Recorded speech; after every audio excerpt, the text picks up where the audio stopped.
We welcome you to another live edition of the Sports Box, brought to you by our sponsor, Showcase Sports in Hamilton. Showcase Sports for the elite athlete. And by our friends over at CrowdPlay. Download the free CrowdPlay app today and check them out at www.crowdplayapp.com for details. Ladies and gentlemen, it's showtime.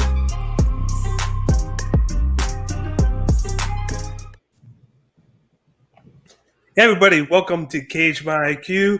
As always, I'm your host, Davey. Joining with me today, as always, Miles Long. Yo. And after being away for a little while, welcome back, Sam. How's it going? What's up, guys? Hi, Sam. Today we will be recapping UFC Vegas 29, which was headlined by the Korean Zombie going up against Dan Ige. Oh, yeah. What a main card with some good knockouts. What did you guys think of this card on Saturday? I mean, it was a lot of fun. It was definitely better than expected, given, like, when I looked at the card initially, I was like, I don't know, like half of these people. Now, the other nice thing is you could pronounce most of the names. I didn't have as much trouble with the names this time around, so I did like that. But, no, very exciting card. Definitely a good card. Yep. But before we go into today's episode, as always, this is Cage My IQ, the best place for MMA content. You can follow us on Instagram, Twitter, YouTube, and Twitch at the handles to the left. Don't forget to subscribe to the YouTube channel. We're shooting for 200 subs right now since we're at 116. Woo. And then we come out with the preview and recap videos as well as interviews. So if you love MMA, go to our page, check it out, let us know what you think. And then we got a couple of sponsors to let you guys know about. As always, first one is 99 Jersey. Use promo code SportsBoxShow20 at checkout to receive 20% off your next purchase. Then we got Oddsjam. Oddsjam, go to the link in the bio so you never miss a bet again. All you got to do is sign up. You go on. They let you choose from 5 or 6 different sites to find the best odds around for whatever bet you want to make. You choose it, and more than likely, you'll never lose a bet again as long as you go with Oddsjam. So once again, go to the link in our bios and then sign up so you can make the right bet. And then lastly, we got High Tide Herbal. Use promo code CageMyIQ10 at checkout to receive 10% off your next purchase.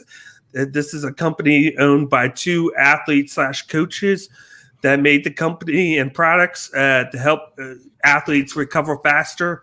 All the products are used with CBD oil. They pride themselves on helping out athletes, like I said. So if you're one of those people looking to use products like that, go to hightideherbal.com. Use promo code CageMyIQ10 at checkout so you receive 10% off your next purchase. Now, before we get into this recap today, Miles wanted to do a recap of episode 3 of The Ultimate Fighter. Yeah. Let's know about the recap. This one was pretty straightforward. This episode was really just all about the fighters, not too much drama or anything, so it was just straight to the point. This week we saw a matchup with Trayshawn Gore from Team Ortega versus Ryder Rhino Newman. Try to say that 5 times fast. And he was Team Volkanovski. Now, like I said, the episode mostly focused on these individual fighters and like the training they did in the camp to prepare for this. And there was like one weird thing that I'll talk about here in a sec, but let me give you their backgrounds because it helps to kind of contextualize the weird thing I saw. So Ryder, he's a decorated wrestler. I think he started in high school, went all the way up through college. So he's like a collegiate wrestler, trains out of Extreme Couture with Jake Shields and Brad Tavares as training partners. He's a big dude, even for like a middleweight. He's fucking massive. So he's got a lot of natural power behind his striking. And you can tell he's not like the worst striker. He's got technique. He understands how to throw the punches. You know what I mean? It's just, I think he definitely focuses more on the wrestling aspect, and there's only so many hours you can spend in training. So you got to eventually just allocate, right? So right now he has before this fight, he had a 3-1 record. Trayshawn started his training out of Gracie Jiu-Jitsu. Sounded like when he was a teenager. It wasn't super specific on the beginning point, but now he's a purple belt.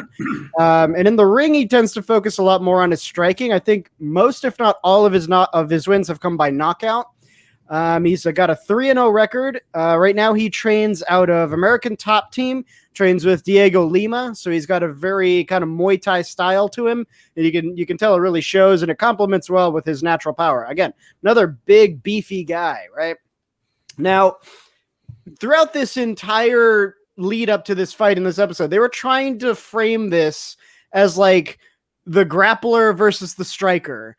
But like that's bullshit. Like it's just that's not the case because these guys were so fucking close. It was almost dead even. Like even the tail of the take was fucking so close. I think Ryder was 25, Gore's 26. There was like a 1 pound difference. I think Gore came in at 186 instead of 185.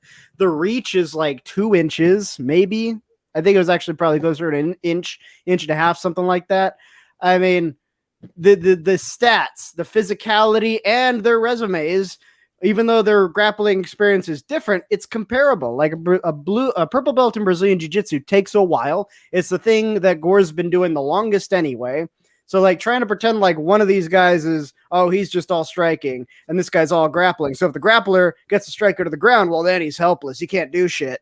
But it's like, no, he's got the jiu-jitsu. He'll be fine. He knows what he's doing. And that's kind of what happened here is like they built up this, skills deficit matchup, but the winner was the guy who went first, and it was Trayshawn. In the stand-up, he was being more aggressive. He was initiating. He was getting in there, getting the better end of the striking exchanges, while Newman, he wasn't like terrible at striking, but the thing that was holding him back is he was looking for openings to do his takedowns instead of creating openings. And there's a big difference there. When you're looking for openings, it's like playing the counteroffensive game. You're very hesitant. You're working off your back foot. You're waiting for the other person to make a mistake and feed you an opportunity. When in reality, in this game, because Gore, from the very onset, before the fight ever started, like when they were doing the weigh-in, he like got right the fuck up in Ryder Newman's face to let him know, like, hey, I'm going to be super aggressive when we get in the fucking ring. So that should have tipped him off, like, oh, I can't just play the counteroffensive. I can't just wait. I've got to go in and create opportunities. I got to be using my punches to set up takedown attempts, because if I can get him thinking about the hands, then he's not thinking about the legs, increasing my chances of landing one of those big double legs he's so proud of. But he didn't do that, so Trayshawn pretty much took the first. It was a fucking blowout. I think Newman had a takedown attempt in like the last 30 seconds, and he got Trayshawn up against the cage, but it's like, you don't have enough time to work that, especially given the fact that Trayshawn does have grappling experience, so he can at least stall out, keep himself from being taken down at the very least and, make it to the end. Then the second round, Newman was a little more aggressive, but he was more aggressive in the striking. He wasn't bringing it all together and putting the striking in as a way of creating opportunities for the takedown. So it was pretty much the same story. It ended up being just a 2-round decision victory for Trayshawn. Pretty straightforward why. And there was a point in the second round where there was actually a bit of like wrestling, and you could tell Trayshawn wasn't lost. So again, I'm like trying to wonder why the fuck were they framing it this way? Maybe it's a marketing thing, but it has to be. Anybody watching was like, dude, come on. If you're paying a little bit of attention. That's what it's always going to be. They're always going to be like, let's get a wrestler and put him against a striker, because that's what people want to see. They want to see the contrasted styles. And then push that out there, and then it winds up happening, but then sometimes it winds up being flipped, where like you do it that way, and then the striker winds up doing better grappling anyway. So, and I feel like that was probably Dana White's call. Like I feel like he thought, oh, we can sell this better. Then these guys are really fucking close. And I mean really close. They are a hair's breadth away when it comes to grappling and striking. They are very, very even. I feel like he maybe would have had a harder time selling that sort of matchup. So maybe it was his call, and then the producers made everybody else kind of go along with it. So, but either way, Now Team Ortega is leading 3-1. Fucking every matchup so far, they've just not only won, but fucking dominated, man. Like they're doing really, really well. So whatever he's doing, he's doing a great job coaching and teaching. Also, he's got some really good coaches over there. I don't know if you guys have been paying attention. Henry Gracie's actually his jiu-jitsu coach. Yeah. One of the best jiu-jitsu coaches on the planet. Yeah, exactly. Like there's a reason why they're really fucking good at wrestling and shit, even just beyond their own experiences. So next week, go ahead. We just look at episode 1, and then right off the bat, you knew from the bat what was going to happen with how meticulous Brian Ortega was. He wants to be everywhere. He wants to tell him, do this. He was like, I've seen you do this. I want you to do this now. Where Volkanovski was kind of like, you need to do this. Not explain why, just you need to do this because I think he's going to do that. And then he would move on. So he was just like expecting the fighters to know what he's talking about, where Ortega was telling them why and then showing them. Right. And then, of course, he has a coaching background on top of that. So, it comes first nature for Ortega. Yeah, I mean, this is something I brought up in the last weeks as well. You're right. Ortega's definitely the more responsive teacher. He's really looking at, okay, what are my fighters' skills? What are they good at? Where are they deficient? And then like, where can we kind of build? And then he takes that and makes a game plan based on that knowledge. Whereas Volkanovski kind of works the other way. He's more like, all right, you should just already be good at all the things. So here's how you're going to win. Regardless if they can do it or not, he just tells them how to win. And they're like, okay. But to be fair, the first fight, Aaron Phillips was never going to win that fucking fight. The dude was like, most of my training was from YouTube videos. I was like, oh, fuck, he's about to lose real bad. But, he's from Alaska. There's no gyms in fucking Alaska. So, unfortunately, that's like a geographic thing. It's very difficult to overcome. But what's interesting is that in the second matchup where you had a language barrier on Team Ortega, Ludwig, he's Ukrainian. Well, he's Armenian, but he speaks, I think, both Armenian and Ukrainian. So he's not great at English. And you can tell. They were saying, like, when there was this scene where the coaches were trying to talk to him, and they're like, are you excited? What do you think? Like, how do you feel about the matchup? And he was like, It's good fight. I feel good. Yes. Like he just wasn't good at the language, but even then, Ortega was still able to coach him and like say, hey, this is what you need to work on. Here's how you need to work on it. These are the things I want you to do in the cage and stuff like that. So even with the language barrier, I feel like if Volkanovski had that language barrier, they would have that would not have gone well. He would have just been like yelling in Australian at this guy to try to get him to do the thing. And it was just like, I don't know what you're saying, but anyway, definitely a big contrast in the coaching styles. But next week we've got Dustin Lampros from Team Volkanovski against Vincent Murdoch from Team Ortega. From what Dana White says, these guys are big strikers. They like to stand and trade. But that's about all the information we got right now. Volkanovski called for this matchup. So the idea, I guess, is that Lampros is supposed to be the better striker. Otherwise, that matchup doesn't make sense. Or maybe he's got a grappling background that Murdoch can't counter. But more on that on next week.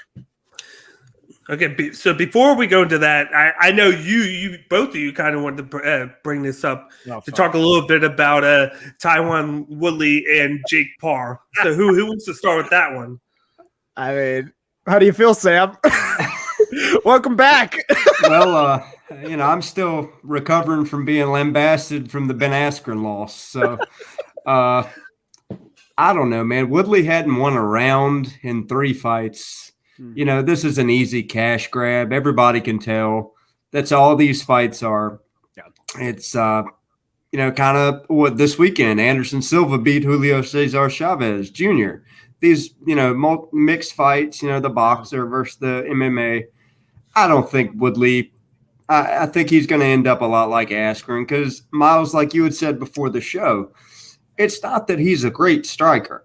The story is he had hellacious power in his right hand. Everybody knew that. But you don't see him mixing it up a lot. He throws 1 to 2 strikes at a time. Now, I think Jake Paul is very much lesser than his brother when it comes to the boxing. So I don't know. To be honest, first, I couldn't care who won. But B, I think Paul will probably win it because then the cash cow stops. Then the golden goose quits laying the golden eggs if Paul loses. So, he's got good management. They're picking his fights for him well, or he's picking his fights for him well. Yeah. That's my thought. I think it's all a cash grab, and I'm not a fan of Triller either. That's just not a fan. It's not even a fight league. It's a record label. Yeah. What the fuck? How much more of a joke can you get? I don't know. Like at first I was like, Tyron Woodley has to win this, and the more I look into it, I'm like, he's had like a crisis of consciousness over the last couple of years, ever since he lost the belt. He's just not looked the same. He relies too much on that one punch power. So who knows how his striking's going to be in the boxing match. Whereas Jake Paul has put a lot of money and time into training. They're trying to get the best people in. So like he's not the best, but he's putting work in at least. Whereas you just said beforehand, he's training for like 2 minutes, eating, sitting down, shit, like BSing in a YouTube video. And it's like, if this is the guy that plans the box next in 2 months, you're going to get knocked out or lose because you rely too much on that power punch. He knows it, and this is just a big payday for him before he goes into a call on the action, because he'll likely go back to UFC as a commentator. Oh yeah, because he's already done that a couple times. He hasn't been bad at it. Yeah. He's actually pretty eloquent. But here's the thing, this is just the latest episode of Jake Paul wants to LARP at being a boxer. He's not interested in being a boxer. And everybody who gives him this credit is like, oh, he's like an up-and-comer. No, he's not. Fuck you. No, he's not. He's never fought a real boxer. And he went on Twitter one time, and people were like, of course, giving him shit about this whole thing. And he's like, you know what, guys? If you've never been in the ring, you shouldn't be able to talk about boxing because you don't know. I was like, motherfucker, you haven't been in the ring. You know what a boxing ring needs to be legitimate? Another boxer is your opponent. That's like basic level, right? That's like if I took YouTube jiu-jitsu lessons, right? And then I held my own jiu-jitsu tournament, and I made my own fancy belt, right? I made it out of fucking glitter and stickers and styrofoam. And then I was like, all right, guys, I'm going to show you how badass I am at jiu-jitsu. So here I've got my opponents. This is my mailman. This guy used to be a fight commentator, never fought before, but he used to talk about it. This guy over here, he does judo, and they don't spend a lot of time on the ground. They do the standing stuff, but when they get down there, they don't know much about submissions. But he's still, he's a fighter. He's a fighter. He's fought, right? He's won before. And then this guy over here, he's I don't know, a WWE wrestler, and half their shit is choreographed. How cool am I as a fucking jiu-jitsu guy at that point, right? It's no, dude, if you want to be a jiu-jitsu guy, go fight jiu-jitsu guys. You go to tournaments and you fight other people with comparable skill. Jake Paul's never been interested in that. Never. And there was a thing I saw with it was Joe Rogan, who had some really stupid fucking takes about this. But basically, he was he had a guest on, I forget who it was, but they were talking about it, and the guest brings up if he is serious about being a boxer and entering the world of boxing he says he wants to do, why not bring in a guy like Andre Ward? He's retired, a gold medalist, multi-time world champion. The guy's proven in the ring. His career wasn't super long, but the guy can fight. That would be the guy to match up with, because he's also kind of aged out a little bit. He's had some physical issues, so it's a little bit more of an even playing field. But he was like, do you think Jake Paul would do that? And immediately, without skipping a beat, I was like, no, of course he wouldn't fucking do that. That ruins the grift, right? That ruins the LARPing session. LARPing session over when you realize, oh, fuck, even this dude who's old, retired, and battle-worn as shit can beat the crap out of me. And there was a comment in that video that I think just put this fucking perfectly. It was the guy was saying oh, Jake Paul is all power. His technique, it exists, but you put him in the ring with a real boxer. The real boxer is going to have way more body and head movement, just slip out of the way of those big power punches, piece him up, and then knock him out over the course of many punches rather than trying to bank on one punch. Right now, what Jake Paul is doing, it's the boxing version of Dancing with the Stars. I was like, holy shit, that's exactly what it is. That's what it is. Yeah, that's exactly right. So after he beats up Tyron Woodley, which I think he'll probably win, because again, Tyron Woodley, not a boxer. He released a thing on his own personal YouTube video or his YouTube channel talking about like, oh, this is the training I'm doing to get ready to fight fucking Jake Paul. And he spends less than a minute in a 5-minute video showing you his training. The rest of the time he's like eating and talking on the phone and like driving. I'm like, dude, what are you doing? You said you're going to work your ass off. What do you think work your ass off means exactly? Like, he's probably in there maybe 2-3 times a week at the most. So I don't know. The other thing is, like, with MMA striking, there's a big difference between MMA striking and boxing striking. Because MMA striking, first of all, the stances are completely different because you have to worry about wrestlers. If you get like a super wide boxing stance, that's just inviting a single leg. And everybody knows that. That's why they don't use that stance. But at the same time, that means you're going to have to change up your tactics, which is why you typically see Muay Thai as sort of the striking stand-in for MMA rather than boxing, because Muay Thai also prepares you to use different tools and it trains you to defend against all those tools. It's just a better fit. You've got guys like Petr Yan who just have been boxing so fucking long, they can make all those adjustments on the fly. It doesn't really matter to them. But for everybody else, Muay Thai tends to be the stand-in. Muay Thai is not as clean. Muay Thai is completely stylistically different. It doesn't rely on like head and body movement as much. It relies on keeping people away, landing big power shots, and essentially just seeing who breaks first. Completely different from boxing. And if you go in with that mentality of like, oh, I'm just going to stand and trade, that's what the boxer's banking on, dude. He's like, yes, please do that. And also don't move your head very much. That's going to be a fucking easy win for me. You know what I mean? So this is already a terrible matchup. And you're taking away Tyron Woodley's biggest asset, his NCAA Division I wrestling career and his experience there, his Brazilian Jiu-Jitsu black belt experience. And that's where most of his wins come, by the way. He uses the striking to set up clinch situations where he can really deliver the powerful shit, the elbows, the knees, the breaking as he breaks the clinch situation, the big crosses. That's where his wins come in, right? It's those close quarters fighting situations. But obviously, I don't think he's well suited for this. He's not putting in the work to win, really. So we're probably going to see him lose. And then just recently, I heard Jake Paul say after this Woodley, he wants to fight Nate Diaz. Again, not a boxer.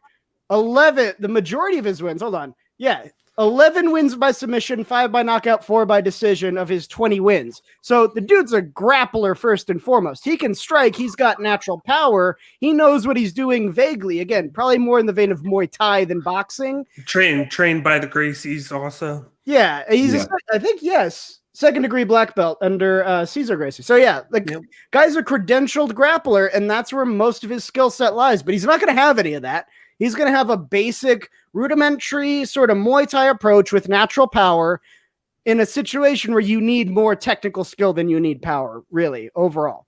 So he's never going to really box, I don't think. He says I think he said he was going to enter the MMA octagon one time before he dies. I really want to know who he's going to fight against. I got to see that fucking fight because he's going to get wrecked. I mean, fucking wrecked. That might be the same day. The day he enters the octagon could very well be the day that he dies. I hope, man. He's going to come in and be like... Daniel Cormier was like, dude, I hate this fucking kid. If he steps into the octagon with me, I am going to hurt him. I don't care about winning.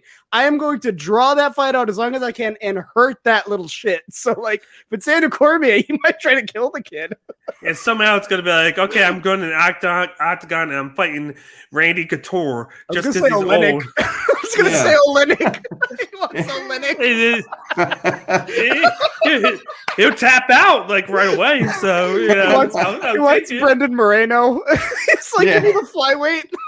Oh my god! Which, by the way, a lot of these guys he's fighting not natural heavyweight competitors, right? No. He wants all of them are welterweights. What the fuck? Isn't he fighting at heavyweight? That's another thing. I'm like, really, guy? I don't know. You want to pick on guys who are smaller than you? That's kind of a bitch move, you know? Right?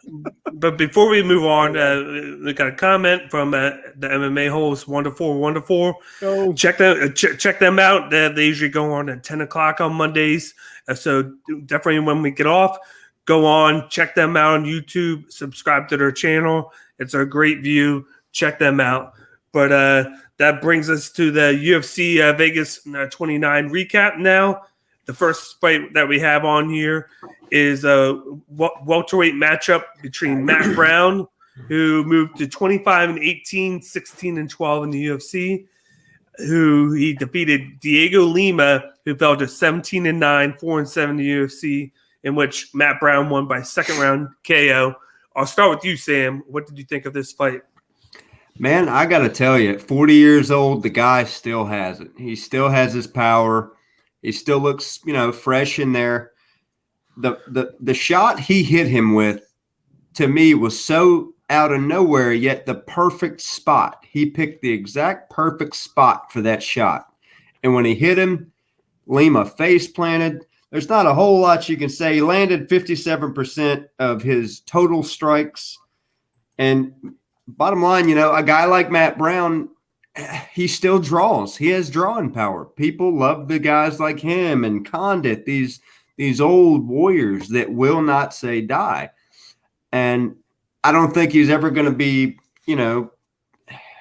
I think he's going to be picking his fights as far as entertaining fights. This was an entertaining fight. This was a fight showing that Matt Brown still has what it takes to be a threat in the welterweight division. He looked really good. And I expected more from Lima because he is a vet. He's a veteran, and he's got decent hands. But he's not a world beater either.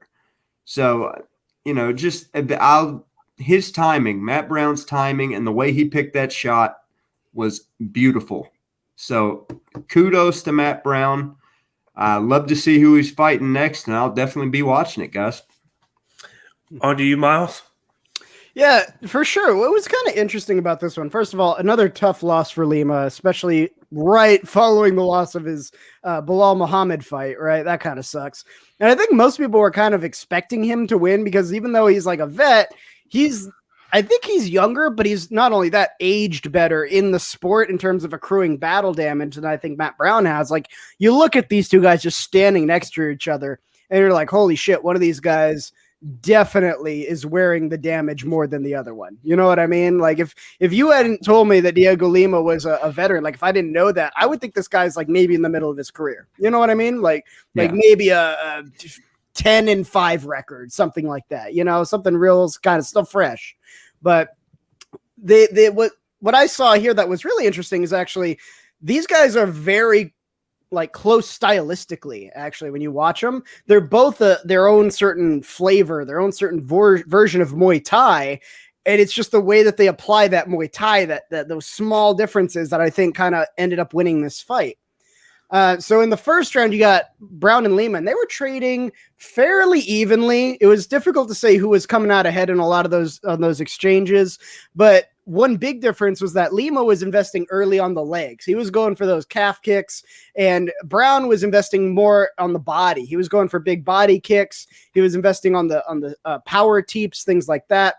And then over the course of the first round, I would say that Lima's investment seemed to pay off more because it was slowing up Brown. He didn't like those leg shots that kept coming in. You saw the swelling, the redness on that lead leg, which, again, another stylistic difference. Brown was very heavy on that front leg in the first round. He was putting a lot of weight in it. So whenever Lima would land those calf kicks, it was even more damaging because he wasn't letting the weight off and just kind of riding out the impact. He was absorbing all of it right there into that calf. So that made the damage accrue much faster. But definitely some very close things happened in that first. I would give it's hard to even say who I'd give it to, but I would say Lima just a little bit because of the accumulated calf damage, slowed down Brown enough for him to get just like maybe a handful of strikes. Like, what's the margin? 3 strikes? Yeah, that's about right. But oddly enough, it's Brown who came out ahead in those three strikes. But like just from observing, I would have guessed Lima. But it didn't matter anyway because Brown came in and finished it in the second round. So who gives a shit? But here was that kind of fancy timed shot. But this is, again, where their styles sort of came into play. Lima came out guns blazing at the beginning, and he was trying to push the pace. He's like, all right, this guy's, more battle worn than I am. If I push him and make him burn energy faster, on top of having a compromised leg, it's just going to wear him out through the course of this round. So he was being very aggressive. And at first, Brown was sort of kind of meeting him halfway. But then over time, he sort of started to take more of the, not counter offensive, but he was letting Lima take the lead, right? He was letting him dictate the pace probably after the first minute or so of back and forth.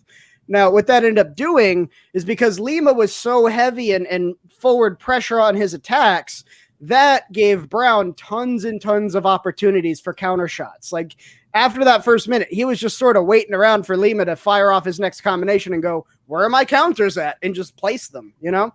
And it from working on his back foot and landing those well-timed counters, just a matter of time till he landed that big power shot. Now, puncher's chance, right? Like nobody was expecting the knockout like that, but if he kept that strategy going, it would have definitely worn down Lima to a pretty significant degree because he was eating a lot of big shots on those counter movements. But this just happened to be the one that put him away. Very exciting ending, solid game plan strategy from Brown, especially coming off of a tough first round where even if he took the round, he took a lot of damage to get those 10 points. You know what I'm saying? It could have cost him maybe the second going forward if he didn't make those adjustments, even on the fly. Like, I don't think he planned that in the corner with his coaches. I think he was responding to that first minute and going, all right, here's what we're going to do next. And some of that comes from being a coach, being the guy to give the advice to the fighters, right? And I think that definitely came into play here. As far as going forward, I think you're absolutely right. Brown, like I said, he's wearing the damage on him, but he's still, you know, people want to see him. People want to see him. For some reason, people like watching these older generation fighters who still want to get in there and mix it up and shit.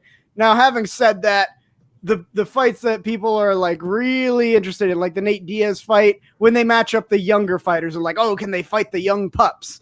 I don't think that'd be a good move for Nate Brown. I think fucking Dana White's probably going to push him in that direction. I think Dana White's going to be like, oh, let's capitalize on this, try to make as much money as we can on the next matchup, which I don't think would be a good idea.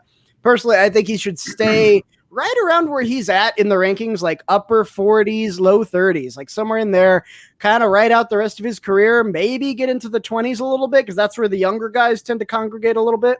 So, I mean, he's still got some years in him. He's still got some fights left in him. I think we got some exciting performances ahead. But I mean, look, if he does well in those kind of lower rankings, fuck it, give him a shot at the 20s. You know, let's see how he does against some of these younger guys because they're young, but they're green as fuck. You know what I mean? Yeah. Like they can make those mistakes that he can capitalize on with his experience and his, you know, time in the ring and all that. I think he could maybe have a chance at some of these guys in the 20s. But what's next for Dhiego Lima, though? Like, man, two big losses. But, you know, I think since he's in that area of the rankings anyway, fucking give him Max Griffin, you know? Like, he needs a bounce-back fight, so why not? You know? Fuck it. Yeah, I thought the camera angle after the knockout was perfect. They zoom in on Matt Brown, and he's like, how's that for being 40 years old? That was great. Perfect. And a good note to make on this fight, in the Ultimate Fighter, with the season where TJ Dillashaw was a coach, Matt Brown was his assistant, and then Dhiego Lima was one of their fighters. So they both know each other because he coached him there. Yeah. And they said that Dhiego Lima was like, I really didn't want to take this fight because of it, but I knew he'd be pissed if I didn't because he coached me. So like I felt I needed to take the fight. I felt like in the first round, one of the glaring things with Brown was his fighting stance. He had of course the lead leg right in front. Lima kept attacking it. And he was taking damage there. And then I really like how they even said it. I really like how Matt Brown throws his kicks. It's like kind of pointed differently. He does it a little awkward, but he attacks the opponent a lot differently than anybody else would because of it. And then Lima was taking damage for that. But then knowing that he was taking a lot of damage in the first round, because they primarily were throwing leg kicks around one. They might have thrown maybe 10 punches total in the first round, and the rest were leg kicks. Coming in the second round, he changed his stance. It was more of like a Muay Thai. His foot pointed down, and he was kind of moving backwards. Kind of like you said, he was kind of waiting for a reaction from Lima. And then that's where the knockout came. And Lima, he saw what Lima was doing. He kind of read it, and then he game planned for him to throw. He moved he kind of ducked down and then threw his, just knocked him the fuck out. Didn't even go in afterwards because he knew he had it. No. And they got the win. And fuck, he's 40 years old. He looked like younger than he did. Like he looked good in the movement and everything. Like I was impressed with that. Like this was a guy that maybe a year ago you thought he needs to retire right now, but he put in a good performance against Lima. And hey, maybe he has a couple of fights left in him, more than what we thought. But he picked up the second round knockout, was great, and then he got paid. So there you go. Yeah. But let's move on to the second fight on the card. Middleweight matchup between basically two newcomers. We had Bruno Silva, who picked up the victory. He moved to 20-6. He's 1-0 in the UFC now, and he defeated Wellington Turman, who fell to 16-5, 1-3 in the UFC, and Silva won by first round KO. What are your thoughts about this? I'll start with you, Miles. I don't have too much on this one, mostly because it was super short. But fucking battle of Brazilians over here. Kind of interesting how similar their backgrounds were, really. And here's the thing. The commentators are going on and like suckling on Silva's balls. Oh, what a great fucking debut. Oh my God. What a fucking prodigy. Like, all right, don't jack him off too hard. You're going to break your arm. Chill out. Like, but here's the thing. I thought it was a mixed bag because they came out and Turman immediately got him on the cage in the wrestling. And from that point, he like had a lot of control over Silva. Like Silva reversed it about a minute or so into the round, got to the back as well. But Turman, man, he threw in 8 takedown attempts, and 10 over the course of the first round. He didn't get any successful takedowns, but what he would do is he would shirk Silva off of his base and then use that to take his back again and just hang out back there. He backpacked him like 5 times. Like Silva was not looking great for most of this round. He was being controlled. He was problem solving. He was fighting off his back foot. That's not an amazing performance. The turning point is when Silva slipped Turman off of his back, got him into the ground and took the top position. Then after a little bit of like, oh, I'm going to try to do an armbar. No, you're not. Fuck you. Oh, okay. Then he stood up and did the ground and pound, and that's what finished the fight. And like, yeah, he's a powerful guy because he's kind of big. He's a middleweight, they're at least 185. He seems kind of big for a middleweight. I don't know his dimensions, his height and stuff, but he seems kind of big for the division.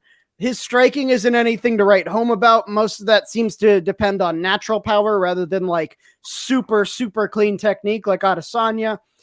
In fact, we had this conversation about Rodriguez in the last fight. How he made his debut and he was really successful. I think Rodriguez did better than Silva did, even though Silva finished and Rodriguez went the distance. I would still say Rodriguez did a better showing because, one, we got to see a better kind of cross-section of his skills. He showed that consistently he could perform in every single skill set, in every area of combat. He has room to grow, obviously, but he's on a very solid starting point. Whereas Silva, we're like, fuck.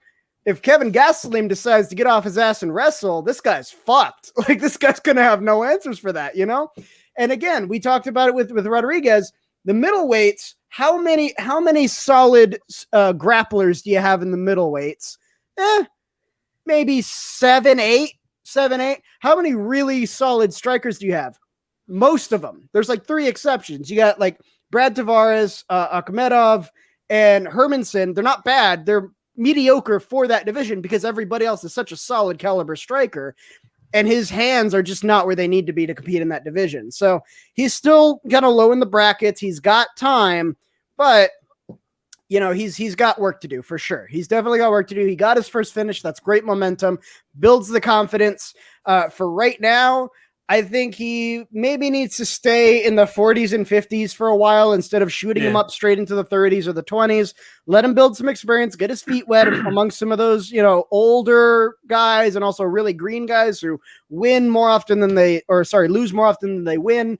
Use that as a foothold to get some experience. Then I think he might, be able to make his way into the 20s. And from there, we'll see. Maybe he's a bottom 15 contender. Maybe I'm completely wrong and he could, one day be a title contender, but the way he is now, I think that's a long fucking road he's got to walk. And then I think he did good with his takedown defense. I think that's what worked in his favor in this. But before I get going, I'll let you go first, Sam, on what you thought of this. I think one thing that we do have to look at is this was Silva's debut. He was supposed to debut a while back and failed the drug test. Yes. And was off for 2 years. I think it was a 2-year suspension. So for a debut and, fighting in the UFC is the real deal. That's the big leagues. It's showtime. I thought he fought a really smart fight, a really good fight with, knowing that he probably had jitters that, hey, this is the UFC. This is the octagon here. This isn't, the minor leagues. I thought he looked really good. I thought he had really good takedown defense. I think, Bake, you just said that? Yeah. That was, I mean, his takedown defense was really good. He ended up, I think, significant strikes. What were, I think he went 19. We had 19, 75% accuracy. Yeah, pretty good. 73, No, 19 out of 26. I'm wrong. So he looked really good for a debut. I would agree with Miles in saying don't push him, don't cram him down everybody's throats, don't rush it, and let him develop. I think he has a bright future in the middleweight division, and that right hand is no joke. He's I think Noah commented, I saw that he's got 18 knockouts. He is legit. I think to be fair, time. A lot of those were in CFC and something called PFRN. Like I'm looking at his fight career here. It's a different ball game when you're in the lower leagues. You know what I'm saying? So we'll see. His power, there's no denying his power though. And I think if he's not, if they don't rush it and force him into a fight where he gets, his spirit broke and everything else, I think he could be eventually could be a player in the middleweight division. Now, I mean, in this division, they're so powerful, though. Like, you got so many powerful. This isn't just like they're good; they're powerful as fuck. Like when you look at some of the other division breakdowns, it's like, man, he's got some stiff competition with the right coaching and I think the right development. I think he could be. Like I said, debut fight. Yeah. I was also impressed with Turman. I've been calling him Thurman all day, so if I do say Thurman, I said it too. Forgive me. It's really. But I thought he showed pretty good grapple skills, and this was just Silva's night. Yeah, I think he just made one small mistake on the last backpack. He got him too far up, and then Silva was able to kind of he was able to lower down, go like this. And then he, like you said, he lost it, and then he kind of tipped over, and then that's when Silva was just like, okay, flipped you over. Yeah. I'm going to go on top and just start wailing, and he had him right from there. I was like, he's not getting out of this. He had perfect shot at his face, hit him once, waited, hit him 2-3 times. He was out. He was out after number 2, and then that's all she wrote. All he had to do was make that one mistake, and Silva was able to capitalize on it. So they both have stuff that they have to work on. But I think if you don't shoot too far up and then you kind of take your time, I think that'll work better for Silva. Yeah, to work on a couple of the things that he needs to work on, like you said. Not shoot up, maybe go 5 or 6 ranks up, and then take a fight and then work from there. It'll benefit him rather than shooting all the way up. Because when you get guys that they shoot them up too fast, it hurts them in the long run because they don't feel like they have stuff to work on. When they do, they get up to lose, and then their confidence is just shot. Yeah. Whereas if you have them shoot up a little bit, be like, work on this. You did good with this part. You did good with your takedown. You did good with your striking. Just work on your pace and work on not putting yourself into certain situations. And then that'll work out a lot better for him from here on out. And then for Turman, it's just make sure you don't make those mistakes where you fall down and put yourself in a striking situation where you leave yourself open. Go on his back, but make sure like you're big. He's obviously he was big, so when he did that, I knew he was going to tip over when he was trying to hang up too far up. He probably should have shimmied on down and tried to do it, or just get off and try to trade with him afterwards, because it was just not going to end well. And of course, he got knocked out a minute or two later. So I think he was working well with the grappling and whatnot. For him, I don't know what would go for him there. Maybe just wait and then see if there's somebody that he can work on. But it wasn't that bad for him other than that one mistake. And this is why it's important to keep up what's going on in the UFC, even when you're not like getting a shot in the top 15 or other, because if you were watching the, I think it was Sakai Rosenstruck card, the Tabora showed him a cheat code, that fucking quarter Nelson and one hook in, that shit works. They can't tip you over, man. It works. You should pay attention. But let's move on to the third fight in the card. A men's featherweight matchup, a guy that I'm higher on right now, is a matchup between SeungWoo Choi, who defeated Julian Erosa by first round knockout. Choi moves to 10-3, 3-2 in the UFC, whereas Julian Erosa falls to 25-10, 3-5 in the UFC. I'll start with you, Sam. I was impressed with Choi, very impressed with Choi. His striking. Once again, the word of the night for this card for me is timing. Timing. He had beautiful timing. He finished him out quick, 97 seconds. He was coming fast and hard with beautiful, crisp strikes.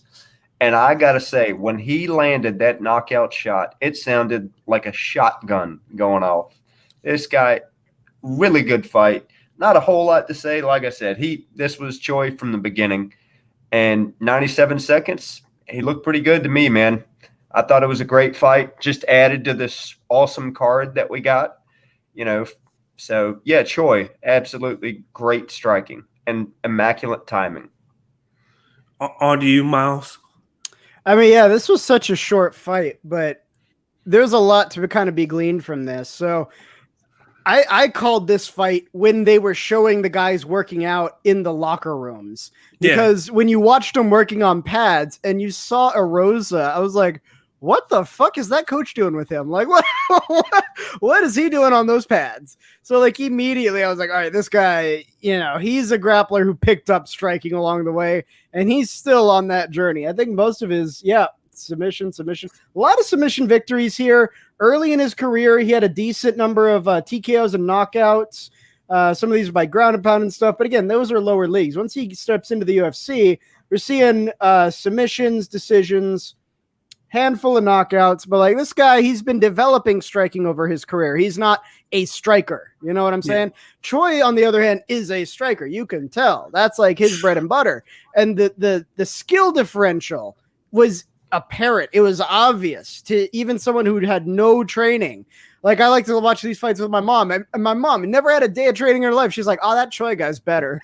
She didn't even need me to explain the technical difference. She just knew, right? And like, that's how obvious it was. And the reason that's so important is because Erosa, part of the thing he still needs to work on is how he delivers strikes, because he had a lot of like loopy open strikes, which created these openings. And Choi, very explosive. He just shot in before that gap closed and landed a big power shot. Right in the middle, A couple of times it happened over and over. And then once he started figuring out, oh, it's that easy to shoot past his guard. Fuck, I got this, Then it was just a matter of time, because he was wearing Erosa down. That wasn't a knockout that happened. That was a knockout, 5-6 punches in the making. He's fucking slobber knocked him from the beginning of the round all the way till the knockout. So that was the point at which Erosa just broke, was that 1-2 jab hook combination where he caught him, put him on his butt, and then finished via TKO. So yeah, very, very technical finish. And the good news is that actually shoots up Choi pretty far into the rankings, if I'm not mistaken. He is in the 40s. Yeah, he's like around the 50s, mid 50s ish before the fight. They're probably going to flip-flop positions, which Erosa was around mid to high 20s. So that's probably where he's going to land more or less after the rankings settle down. As far as where he goes next, I'd like to see him, maybe getting into the high 20s, low 15s, I think is a good spot for him right now. Like, Hakeem Dawodu is coming off of a loss, and that would be a fucking firefight, man. Hakeem, he just throws with so much fucking power. He's got that Muay Thai. And Choi, he's a power striker too, but it comes from his technique. And I'd love to see those guys just fucking slug it out for 3 rounds, or just see who breaks first. Either way, it'd be extremely exciting. And if Choi comes out on top, that puts him within spitting range of the top 15. He's like number 16, 17 if he wins that fight. So I think that'd be a good matchup for him.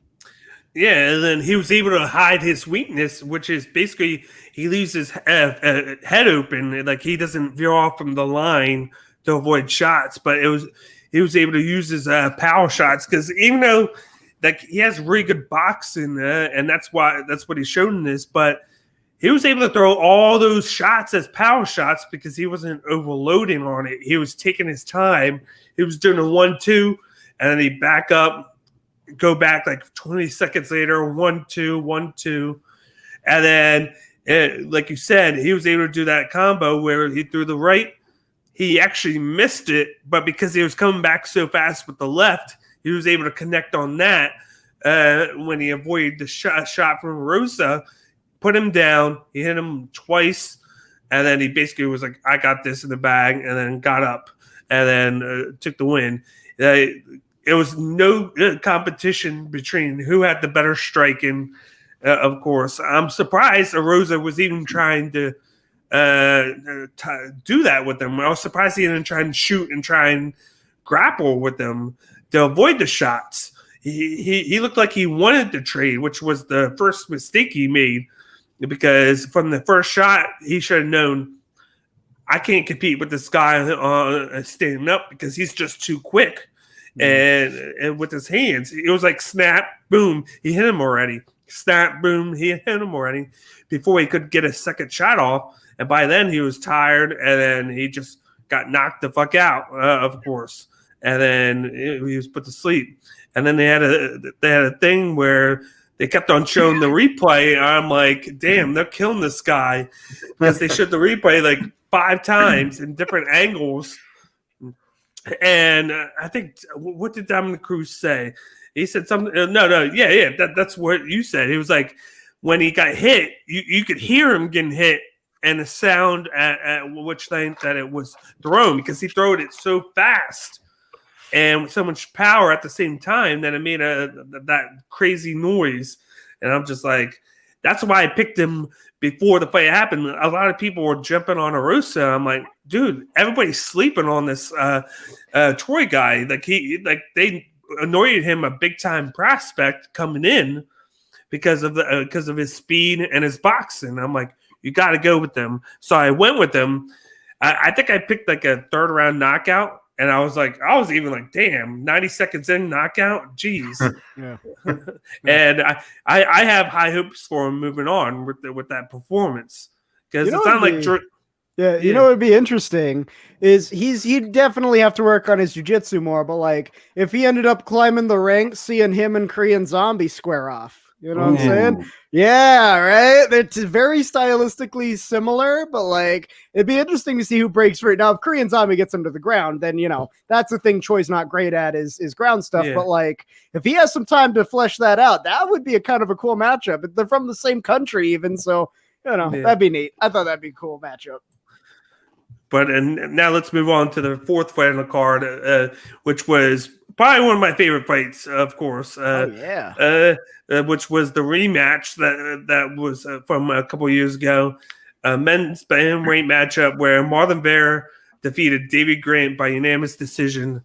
Vera moved to 17-7-1, 11-6 in the UFC, whereas Davey Grant fell to 13-5, 5-3 in UFC. I'll start with you, Miles. All right. Well, this fucking sequel definitely delivered. It was an absolute fucking battle from beginning to end. It was awesome. Now, I got it. The way I scored it was Grant got the first, and then Vera took the last two. But that second round was pretty fucking close. Like that was closer than I think most people exactly think, what I said. Yeah. So like the first one was all Grant, and it was partially because Vera was taking his time. He was getting his reads, he was finding his distance, finding his timing. So Grant took the opportunity to put in a lot more volume on the stand-up. He was initiating those attacks. He was putting Vera on the back foot, which, to be fair, one of the most effective ways to read distance and read timing is to work from your back foot, because what it does is it invites those punches in. It allows you to sort of get used to the feel of like, oh, that's what a jab from this guy looks like. Oh, that's what his cross looks like, so on and so forth, right? So part of that is the strategy that Vera was employing in that first round, kind of allowed Grant, and Grant kind of stepped into it so to speak, because of how aggressive he was. And then 3 minutes in, Grant pulled guard. They went to the ground a little bit, but it didn't last long on the ground. They got right back up. In the second round, though, Vera got all the information he needed in the first, and then he came out fucking guns blazing. So when the match started, they were fairly even, and they were fucking trading. They were going back and forth. Vera wasn't just letting him kind of set the pace anymore. He was pushing back, and Vera found quite a bit of success in the clinch situations early in the round. Then about a minute and a half in, Grant was noticeably tired. Like that was kind of the other issue with Grant's strategy in the first, is come out guns blazing. I think he overestimated how much energy, or underestimated how much energy that was going to cost him, because you could tell he was starting to gas out a little bit. And so Vera saw that and was like, oh, okay, cool. Let's turn up the pressure. Let's turn up the volume a little bit. But to be fair, Grant was still landing some serious power shots. He was by no means out of that fight. He was just not producing volume. He was just landing the shots that mattered. You know what I'm saying? So then Grant got the takedown about halfway through the round. He got some control time on top, but it's pretty marginal. When you look at the stat breakdown, I think it's only a minute difference between them in the first round, because Vera just fucking reversed it off of that fake ankle lock attempt, got to his feet, and then immediately went right back into the top position. It started in sort of like a non-traditional half guard sort of thing, and then he kind of worked him over from there. But I think the thing that gave Vera the round, just by a fucking hair, by a margin, was the ground and pound, because he was using it as much as he could. It wasn't just the elbows. It was when he was close enough to use the elbows in that like traditional half guard, he'd throw those, and then when the distance changed, when Grant wanted to put him more in like a front guard situation, he started using longer striking tools like his crosses and shit like that. So he was just adapting to that situation better and using the tools to eke out those extra little points, just that little margin that would get him the second. And that's what Noah said. Those elbows were the turning point of the fight. Agreed. Are you referring to specifically the standing elbows? Because those are fucking vicious. Yeah, the clinch elbows. Yeah. that volley of like 3 or 4, 3 of them he blocked, but that last one got through and cut Grant the fuck open, which good for Grant for blocking them. Those were some solid elbows. Like you don't see too many solid elbow defenses like that. Yeah. That was good, man. But in the third, it was all Vera. I think Grant spent a ton of energy in the first 2 rounds. It's very different fighting from your back when you're being punched in the face while you're trying to do your ground defense. So I think that cost him like twice as much energy as it would have normally. So once they got into the third round, they were both tired, but I think it hit Grant harder. Now they were fairly even at the beginning, but then Grant made a tactical error that I think cost him just the last little bit he had in the gas tank when he tried to shoot for that single leg. I was like, bro, what are you doing? That was a terrible fucking idea, because Vera had a little more energy in him, so he just stuffed it, rolled around, moved to the back, and just kind of made him pay for it. And from there, he used that opportunity to take the back, get a choke attempt. But essentially what that did is, 1, that burns Grant's energy for trying to do the takedown. 2, burns even more energy being choked the fuck out. Even if it's unsuccessful and he gets out, it's not something that's an easy thing to get out of. And then they just transitioned. Vera took the top position in the mount, had a few submission attempts, But yeah, he didn't let him up after that. He pretty much just controlled and ground and pounded him for the rest of the round. It was a situation where Vera like got him down again when they stood up, but it was all Vera for the rest of that round. And Grant was just doing whatever he could to fucking survive. That was it. Like he was just holding on by like his nails. You know what I mean? It was very, very close, especially when the stand up there in the third. It looked like either of them were going to tip. Like that was nuts when they were trading and they both looked like they were wobbly on the feet and shit. So it was a very exciting fight.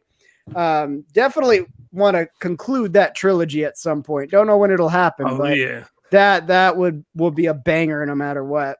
In terms of what's next for Vera, I would say that, you know, he definitely earned a move forward, an attempt at, or at least a shot at moving up in the rankings.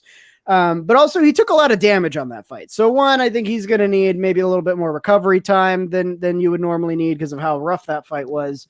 But I think a good challenge for him right now might be like a Jimmy Rivera. Gets him a few spots up. Rivera has some similar skill sets. I'd say Rivera is a little bigger, probably has a little more striking power in him, but the grappling I think would kind of end up being a bit more of a wash. So I think that'd be a good challenge for him because it would challenge him to continue to improve on the tools he's gonna need later in the division anyway. So if he can't get past, you know, Jimmy Rivera, he's not getting past fucking Pedro Munoz, Frankie Edgar, Cody Condon, you know, or I'm sorry, Cody Garbrandt. He's not getting past these guys if he can't get past a fucking Jimmy Rivera. So I think that's a good first step for him. he did call out Dominic Cruz too. Yeah. I saw that. I don't know about that, man. Dom Dominic don't want to do that, man. He's too low in the ranks. Yeah, that would be completely counterintuitive for Dominic Cruz. If he loses, he's at the bottom of the division, you know? So he's like, why am I going to risk that? Also, I just don't think that'd be a great matchup. I feel like Vera would struggle with the range difference because Dominic Cruz is a long, lanky fucking guy. And his footwork would throw him off big time.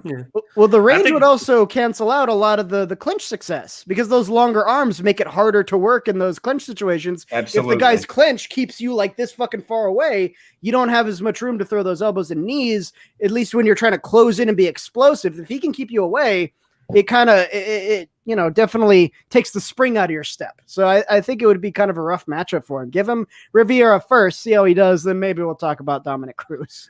I think Cruz is going to be selective anyway because he's getting paid right now to commentate on all the fight night cards. So you know he's going to be selective no matter what.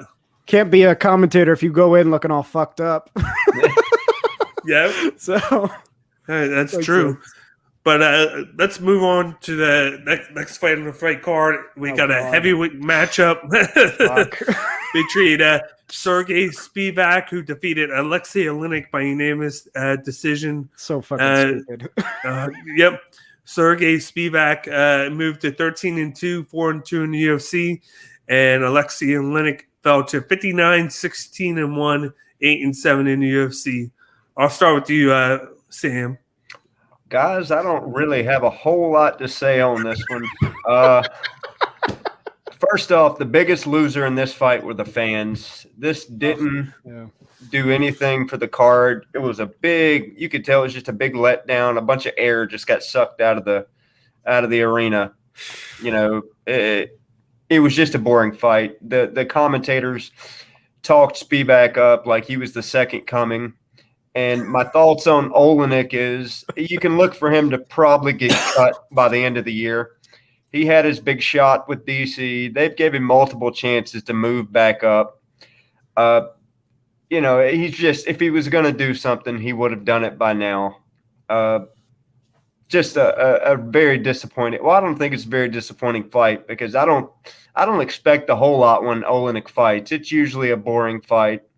I'm a wrestler, so I appreciate the grappling aspect of it, but he just doesn't seem to be on the level that he needs to be in that division. Just piss poor fight. Not very pleased with it. I hate that happened on this card because every other fight on the main card was absolute fire. No. So yeah, that's about all I've got on that one. That was a big letdown.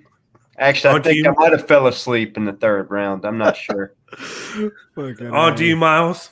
What the fuck was this, dude? Like, what the fuck did I just sit through, man? That's what I was thinking after I saw that fight. And here's the thing. Like, It's rare, and I mean fucking rare, to have an embarrassing win. And that's what Spivak had. He had an embarrassing fucking win. Like, he went in, nobody was betting against him, right? This was like definitely loaded in his fucking favor. Even Oleinik is like, dude, I'm going to lose this fucking fight.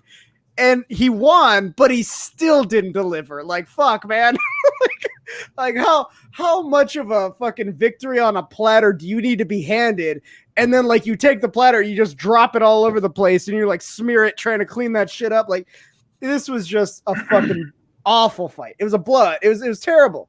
So, like, Oleinik, the fact that Oleinik took the first, let's talk about that. That's pretty fucking embarrassing. He took the first round, and, like, yeah, people are like, oh, Oleinik, he's such a fucking veteran. He's got all this.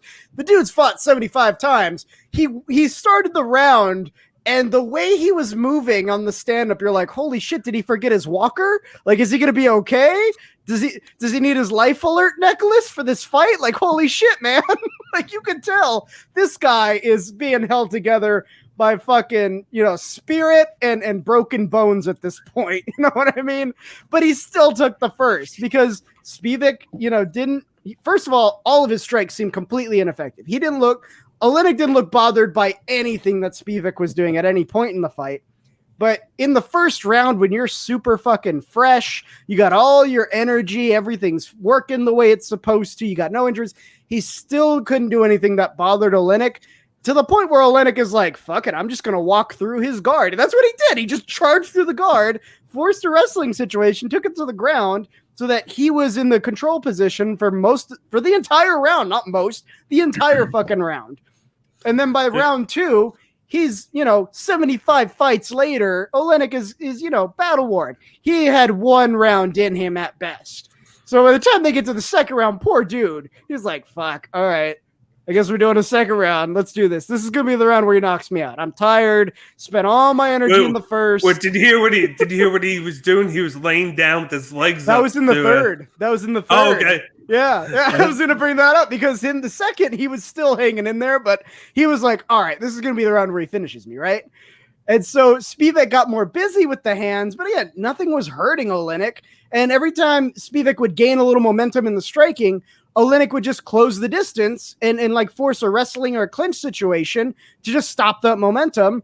And then all he had to do was just fall. He just fell into guard, and that was the rest of the round. Spivak was in the top position, so he got the control time on the cards, on the points, but he wasn't doing anything with it. There was a dude in the worst positions you could be in these situations for ground and pound, and he lasted 4 minutes because Spivak couldn't fucking finish. Are you kidding me right now? Jesus, dude.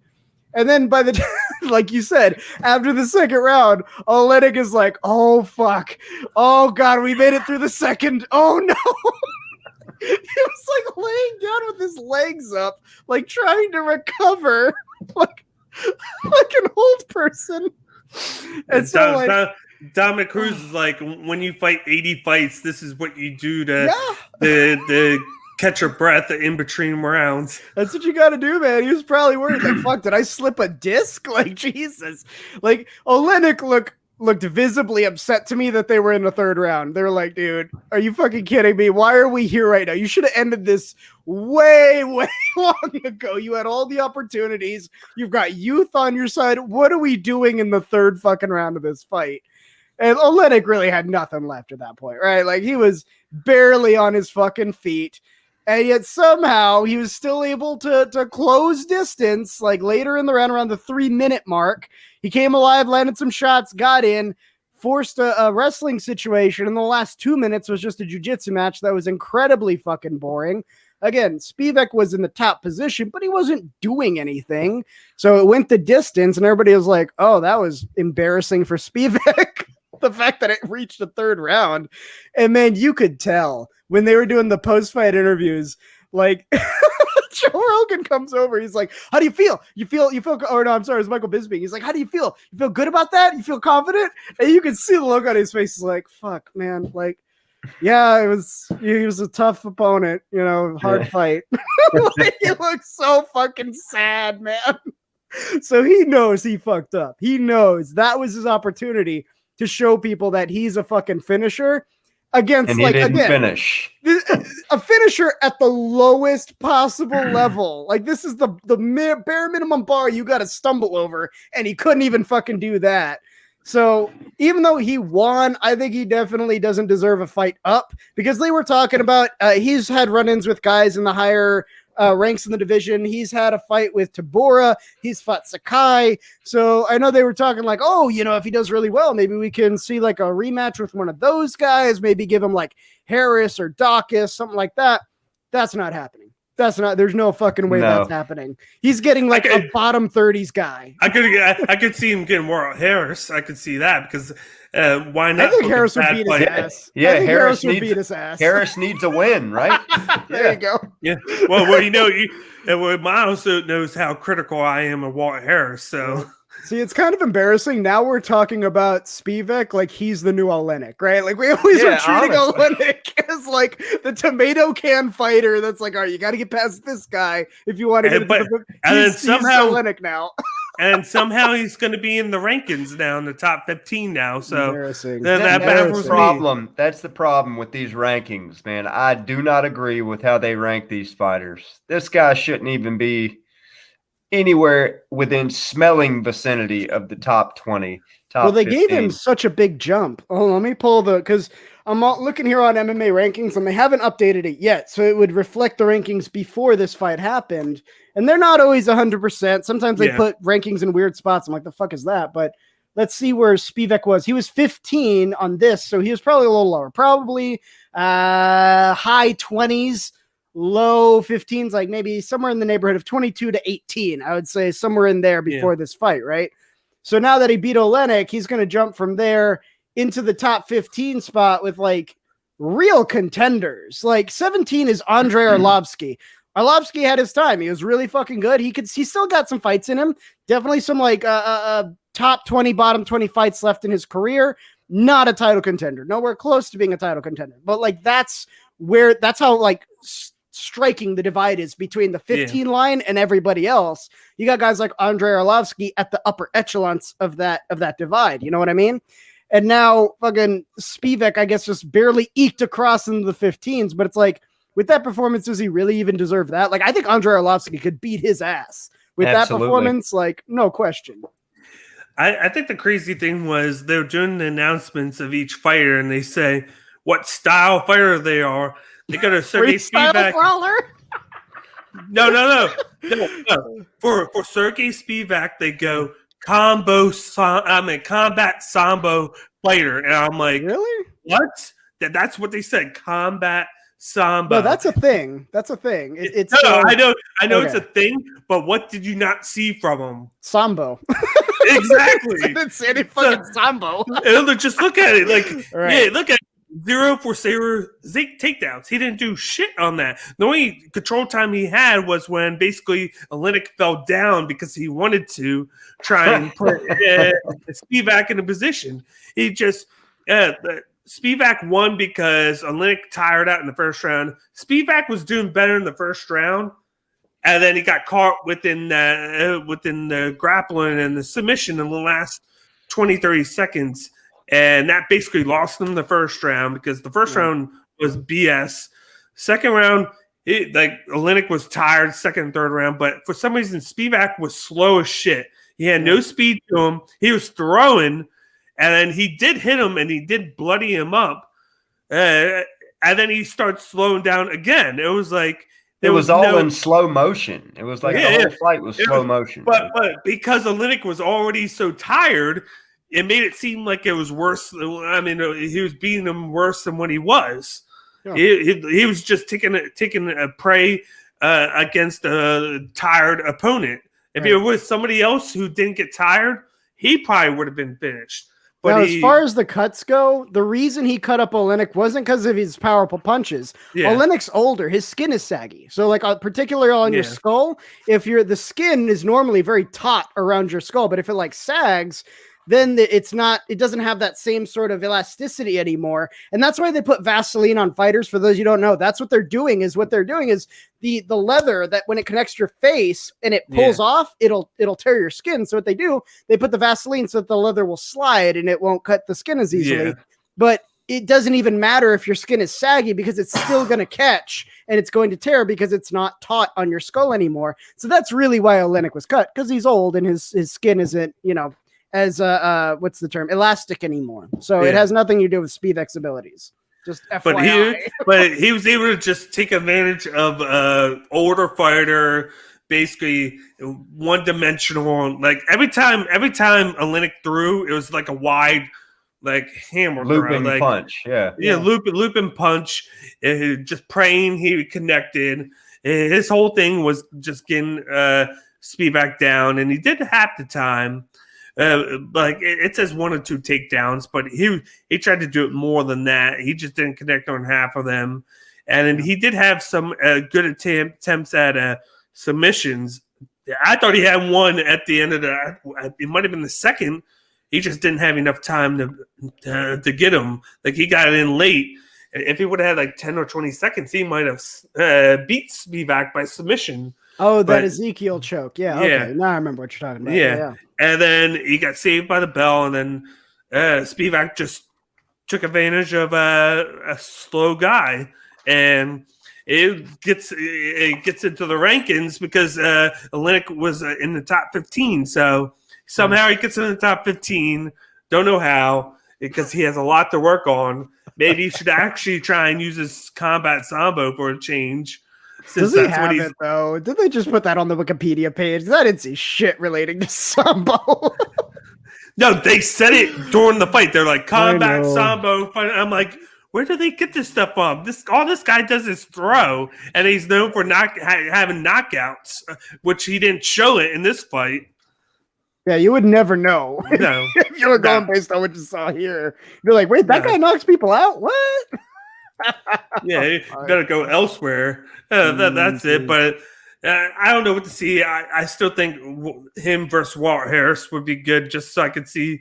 You could put that in the prelim, because that's what it's best for, is the prelim. Yeah. And then for Oleinik, I hate to say this, I feel like he should be cut now, because his past few fights have been nothing spectacular. He's one-dimensional now, and nowadays you got to have 2 or more skills to compete, and I give it to him for staying this long in the game in the UFC. But like he needs to be cut now. So yeah, he had a good run, longer than most, by the way. 75 fights is nuts. Like to clear it, to like contextualize, in Thailand, they tend to start children fighting in ring fights for Muay Thai to make money for the families when they're like in grade school. So like, I don't know, 4th grade usually. So by the time they graduate high school, over like, what is that? 9 years? No, more than that. Hold on. 8 years. I'm sorry. 8 years. Over 8 years, they usually accrue somewhere in the neighborhood of 150, 200 ring fights. But Oleinik has not been competing as long as those children. Hold on. When was his debut? I can look it up. We need Oleinik. Long ago. Yeah. I mean, he was in early UFC days, but like UFC is actually fairly new. I think it's easy to forget that UFC is actually kind of a new thing. It hasn't been around as long as like the boxing leagues. Like those leagues go back into like the 40s. Yeah, like they go way back. But let's see when his debut was. His first fight was. Oh, I got to go all the way down. Fucking 75 fight list here. It takes a minute. 96. So yeah, he's been in for a minute. But like, man, these fights just wear on you, because it's not just Muay Thai. You got to worry about all the other things, and not just that. The training camps take it out of you too. So like, the dude's been putting in a ton of work. He doesn't have the same number of fights as like you would in Thailand, but he's put in an equivalent amount of work. So you could argue in some cases more work. Like, the guy's had an amazing run. So hats off to him, but take your retirement, bro. Take the L and retire in Florida or some shit. Like, you deserve it at this point. Yeah. But now let's move on to the main event of the evening, which is a men's bantamweight matchup between Ken Jung, who, aka Korean Zombie, who defeated Dan Ige by unanimous decision. The Korean Zombie moved to 17-6, whereas Dan Ige fell to 15-4. I'll let you start out, Miles, on this one. This was pretty cool. I liked this fight. I think this is a classic case of experience wins out over youth, because that's pretty much what happened here. Is just Ige, he's good, but he's green, and that's what cost him this fight. Is the fact that, Korean Zombie's been in these 5-round slugfests multiple times. What's this, like his 7th 5-round fight or something like that? Like, he's been there, done that, got the t-shirt, he knows the drill by now, right? Him and his coaches, they are more than prepared for these 5-round slugfests. And they're like, oh, 5 rounds? All right, cool. We got a strategy for that. We got a game plan for that, right? But Dan Ige, let me check his record. I don't think he's been slated for a 5-round fight before, or if he has, he's never gone 5 rounds in his record. I think he had. Calvin Cater. Calvin Cater was. That's right. In which he lost that one. Yeah. So again, he's very new to these 5-round fights. He's had 2 counting this one. So part of that is that the coaches need to learn how to work with the fighter when you got those 2 extra critical rounds. And, they just haven't had that exposure, that time. That comes with experience. No, that's not, Ige's fault. It's just where he's at, right? Now, the thing that cost him here was not knowing how to play out that strategy. And we talked about this with the Garbrandt-Font matchup, right? We were talking about how Garbrandt kind of didn't play a 5-round fight. He played a 3-round fight. And that's what cost him, because after the 2nd round, Font just managed him for 3.5 rounds and took the decision. It was sort of similar here, except Ige, he came out guns blazing in the first, right? He was throwing heat. And Korean Zombie, he was relaxed, reserved, finding his measure, finding his distance, finding his timing. And so it looked like he was on his back foot, getting the shit end of those exchanges. But he wasn't hurt. He was taking those punches in stride. He was moving the way he needed to move. He had a good defense, and he was already, as early as the 1st round, long-term setting up traps for Ige. Like when he would put a lot of weight on that front leg and lean forward, drop his guard to get Ige to start investing on those shots, right? He wanted him to commit to those leads, those jabs, those crosses, to try to get him close for counterattacks, and it kept working for the rest of the fight. Because Ige in the first got a little confident, like, oh, I'm landing, it's working. And then in the second, once Korean Zombie kind of picked up the pace a little bit, once he started working, all of a sudden he wasn't just eating the shots anymore, he was delivering in turn. And when you go to the second, that's why you see sort of this big shift in the Korean Zombie's energy and how much aggression he's bringing very early in the round. Not only that, Ige spent a ton of fucking energy in the first, and halfway through the second, you could hear him through the microphones of the commentators, breathing. That's how heavy and loud he was breathing in that fight. He burned a ton of energy in that first round, and it cost him, man. Because really, it was. I gave Ige the first, and then the rest of the rounds all went, to the Korean Zombie. And I mean, he just worked him on the feet. Because, again, he was setting up those traps to get Ige to fall for it, and he did, every time. And then, of course, there were those big moments in the 3rd and the 4th where the Korean Zombie just closed distance, took him to the ground, put him out of his element, worked him from the back. He was trying to go for the finish, but even then, he was getting the control time. Ige was more or less helpless. And, even the commentators were like, no, you got to rotate to the other side, other hip. And then when he would, Korean Zombie's like, oh, okay. And he just changed the body lock. He just kept switching it so that Ige would never have a chance to get out. And it just shows you how much more experience in that environment he has over Ige. He just carried those last 4 rounds. No question. Very clear winner here. But yeah, what's next for these guys? Actually, when I was considering this question, I ended up making matchups for the entire top 15 of the division. So it's easy to do that. So yeah, I mean, this is what I see here. So from bottom to top, I want to see there you go.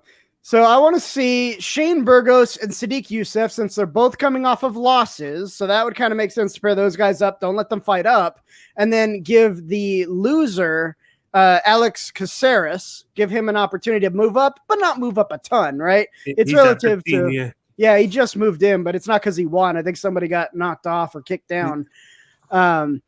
Then I want to see. Oh, this would be amazing. Mavasar Evlov versus Bryce Mitchell. Man, talk about some high level grappling right there. That'd be fucking dope. Because Evlov's coming off a win, so he deserves to fight up. Mitchell hasn't fought in a while, but he's a credentialed grappler, and they're both undefeated. Man, that would be a fucking fight. If you like grappling shit, that's the fight to see right there. And if you move up a little more, this is a good one. Edson Barbosa and Giga Chikadze. Oh, that'd be a fucking firefight right there. I was just gonna say I had high hopes for my calf kick palooza between Giga and Barbosa, but as I showed you guys the other day with Max Holloway pulling out due to injury, Giga Chikadze was offered the Yair Rodriguez fight to take Max Holloway's spot, and Giga said yes. And he said he's just waiting on Yair Rodriguez's camp to respond to that.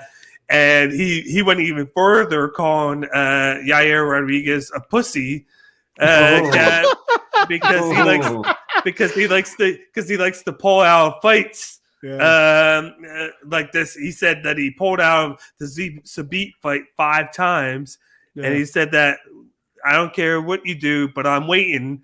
I took the fight, and then he did like a 2-minute Twitter live video on it saying, I'm taking this fight, blah, blah. I'm waiting, Giga out. And then he posted this thing afterwards. He was like, this guy is going to back out. And then I'm moving on to this guy. Like each month he's like, I'm going to do this, this, this. And by like December, he was like, champion. Wow. Okay, Giga. Yeah, that's gonna be how that works. But I don't like that matchup. I think that's moving him through too quick. Because here's the thing. Giga is a fucking really good striker. He put down Cub Swanson with a liver kick. Like, that's hard to do. You know what I'm saying? Like, Cub Swanson's a durable fucking guy. I think he definitely has a future in this division. But if you shoot him up into the top 5 right away, like, who the fuck in that top 5 can he beat realistically? Like, let's be honest here, right? Like, you've got Max Holloway, Brian Ortega, Yair Rodriguez, the Korean Zombie, Kelvin Kattar. Of those 5, I think he's got the best chance at Rodriguez. But, like, you put him in the ring against, like, a Kelvin Kattar. Kelvin Cater's got ground credentials he can't match. Max Holloway's an all-rounder. You know, if he can't stand with the striking, he'll just go to wrestling or grappling. Ortega, dude, next level grappling, and he's coming back with some really improved striking. So he could at least stand his own with Giga. The Korean Zombie's durable as fuck, so Giga's still new, man. He's not used to those 5-round fights. You go up against the Korean Zombie, gotta have a 5-round game plan. If you don't, he's just gonna do what he did to Ige. So it's like, I don't know, man. I think it's more so he knows the fact that Yair hasn't fought in a couple of years, and he's backed out of so many fights. Maybe he's doing it because he knows that he's not going to take the fight. That he'll back out. Yeah, maybe. I don't know. But like, here's the thing: even if Yair did take the fight, I think Yair would make the mistake of trying to stand and trade with Giga, and that would cost him the fight. I think Giga could outstrike Yair. Not only the time off, but the stylistic differences there are pretty profound. So, like, that's the guy. If he was going to beat someone in the top 5, that's the guy he's got the best shot at. Whether or not he actually takes the fight is a whole separate matter, but I think Edson Barbosa would be a better developmental fight for him because Edson Barbosa presents more problems. I want to see that so bad. I know, right? I just want to see a banger, man. Oh my god, you're gonna get like 10 total strikes, but then 100 leg kicks between the both of them. That's what you're gonna get because they're gonna be like they have like elephantitis in their front legs. They're just like so swollen out. You're gonna see like Giga's leg throwing it, and then you see his bone popping out because he's throwing it so fast, and then Barbosa throws so fast that he could just like pierce the skin, and then you're gonna see Giga still throw that kick, even if it's wobbly or not, and you're gonna be like, dude, this is crazy because they're the 2 guys that have probably the 2 best leg kicks. And it just happens they're in the same division. Right there, close in rankings. So like that's the fight. I've been saying that for like a fucking month or 2. I'm like, I want this. Mm-hmm. But with Max Holloway and the pull out. I'm like, watch, you're gonna get somebody just moving on up, challenge Jair, because they know that he's been backing out a lot of fights, and sure thing, Dhiego went and took the bait. But he called out Max Holloway, which was like, bro, really? You're going to take on Max Holloway? Okay, Giga, calm down. Like, sit down, son, sit down. So maybe it is a PR thing and he's not really banking on the actual fight, but who knows? Maybe he's just high on his own supply. You know what I'm saying? Yep. But what did you think of this fight, Sam? First off, I don't know about you guys, but when I watched this fight, I saw a different Korean Zombie. I saw a Korean Zombie that was much more technical, that picked his spots, and was very restrained.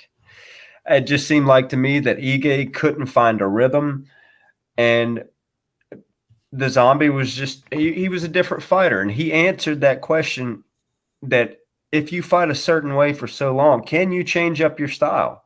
I firmly believe that this Korean Zombie could very well shoot for the title. Just, he didn't rush in. He didn't go nuts and try to – he threw shots. I'm not saying that. But he was much more restrained. He was much more technical. And this is a fun fact. It's been 10 years since the Korean Zombie shot for a takedown. And the last time he did it was against Dustin Poirier. And, that was his last. This fight was I don't know, man. It was just beautifully fought by the Korean Zombie.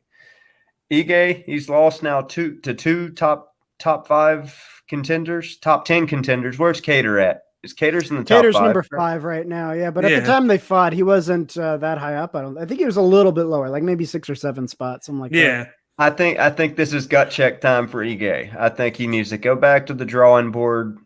And as the Korean Zombie showed that you can change, I think he can change. He needs to change up a few things. I think his gas tank was a big factor in this. Mm-hmm. And honestly, man, it's going to get interesting in that division. Now that the Zombie is fighting the way he is, this changes things. This changes the whole perspective of the future of this division. Now, I was just impressed. The timing that he showed, and the fact that he maintained composure throughout the fight. He didn't go nuts. He picked his shots. Beautifully fought by the Korean Zombie. I was impressed. Yeah, man, I agree. Like, it's in terms of Ige, I was thinking, like, since they're so close together, they're literally 1 spot apart. Give Josh Emmett and Arnold Allen a fight, and then Ige gets the loser, Calvin Kattar gets the winner. Absolutely. That way, he's fighting up a little bit, but it's not such like he's not going for a Yair Rodriguez or anything like that, but it would present enough of a challenge. Either one of those guys would be a challenge for Ige. They present skill sets that he would struggle with given his performance here. So I think that's the next logical developmental fight. Because if he fights down, I don't know how that really benefits him because you got Barbosa. He didn't go anywhere from that. Yeah. Well, the other thing is, like, I think these guys are some of these guys are too good. Like Bryce Mitchell, choke him the fuck out. Like his grappling, if it goes to a grappling match, there's no way Ige lasts a grappling match with fucking Bryce Mitchell. It's not happening on this planet. Same thing with Evlov. Evolov, I'm sorry.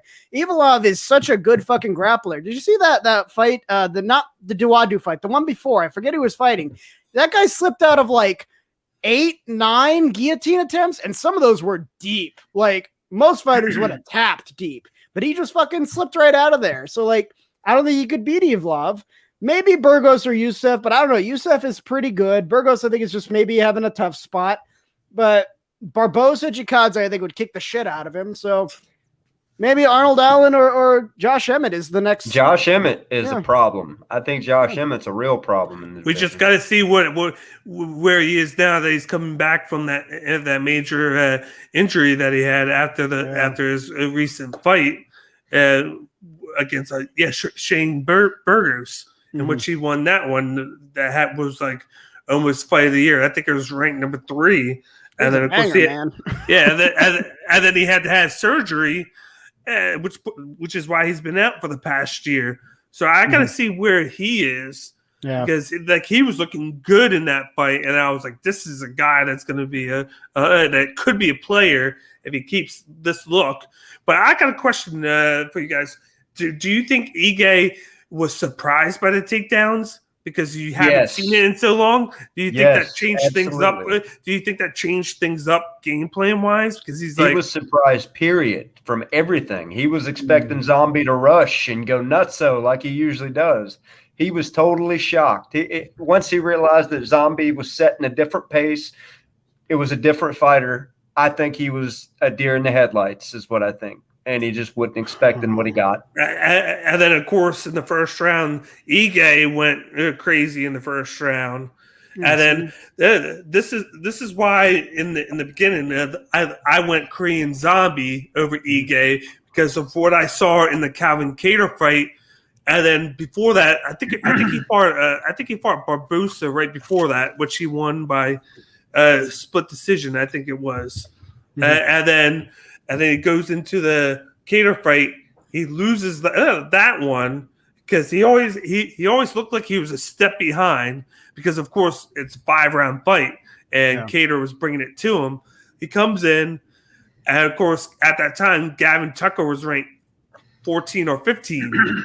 And that was a 20-second knockout in which I thought had Gavin Tucker not been a dumbass and pulled back from the strike and went for the takedown, he might have gotten the knockout because he had the quicker strike.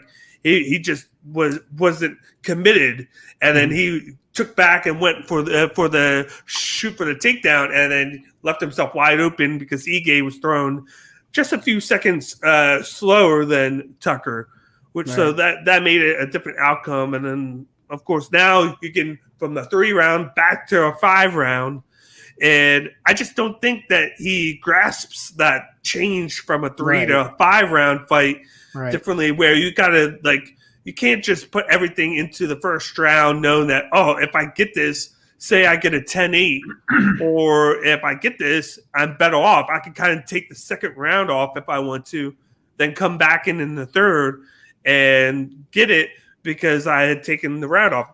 No, you got 5 rounds. So you do the first round, you still got 4 rounds. And knowing that Korean Zombie had that experience of being in these 5-round fights, I knew that he was going to know the pace. Right. I didn't think he was going to do the takedowns. I just thought he was going to do it with the striking and then take his time. But damn, that those takedowns just add a whole new level to him. Like it wasn't anything crazy. He was 3 for 5. It wasn't like 11, 12 takedowns like you see like Marvin Vittoria or something like they do all the time. But it's just that he even had 3 though is insane. Yeah, but it's just that added notion that he added something new to his repertoire that people have to now respect a little bit. Like might not. Here's the thing. I've been thinking about your question. I kind of disagree, actually. I don't think Ige was surprised the fact that he had takedowns because when you look at Korean Zombie's record, most of his wins are by submission. He's got 8 to 6 to 3, so majority wins by submission. So, he's not a stranger to the ground. If you look back at his tape, he's familiar with wrestling and jiu-jitsu and takedowns. Yeah. I think what took Ige by surprise was that he wasn't prepared because of how he tried to employ the strategy of that 5-round fight in particular. I think in his mind, he was like, all right, Korean Zombie's probably going to try to get me on the ground, for some sort of jiu-jitsu shit or maybe up against the cage, whatever that might be.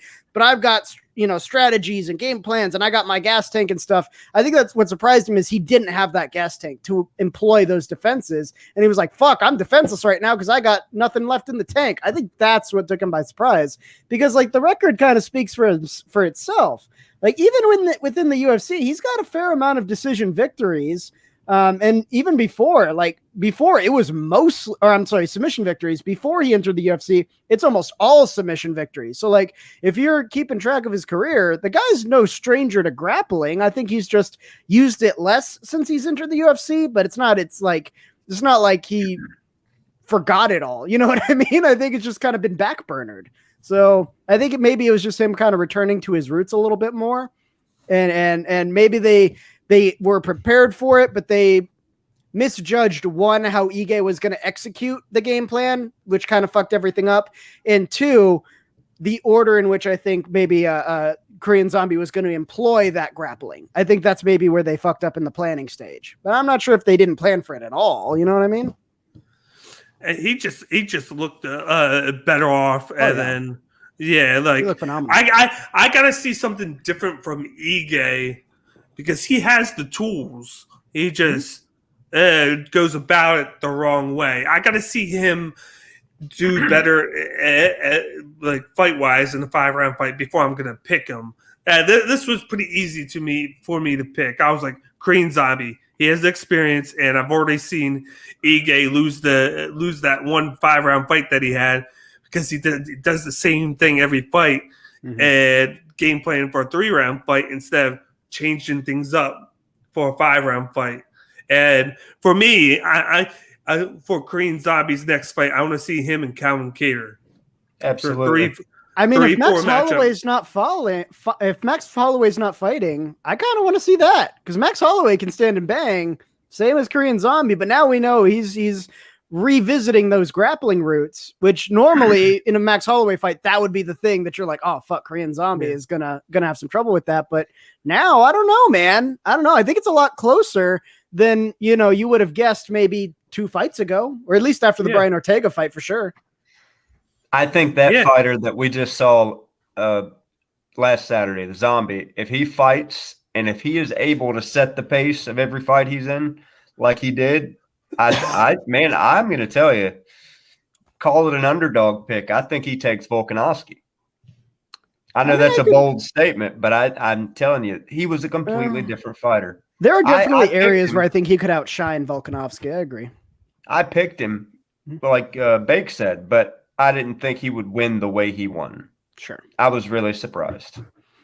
See, what's interesting is I think Volkanovski maybe would be too aggressive because what we saw here is that was Ige in the first round, and that played right into Korean Zombie's plan. So he's more technical now. So I think depending on how some of these, top ranked fighters approach Korean Zombie, they could be kind of playing into his game a little bit. And I think Volkanovski might be one of the guys who's most susceptible to that because at least Max Holloway, he doesn't really do that. That's not really his strategy, not really his game plan. It's what cost him the first fight against Volkanovski because he wasn't active enough and those leg kicks added up on him super, super quick. And then he kind of made adjustments in that second fight. So he was better, but man, I could see Volkanovski kind of charging in there and then becoming susceptible. Yeah, exactly. Yeah. Catching some of those nasty counters and getting tied up in some nasty grappling situations. So, yeah. And sure. No's chiming in. Ortega is Zombie's worst stylistic matchup in the division. I think at the time when they fought, but like now, I think it's more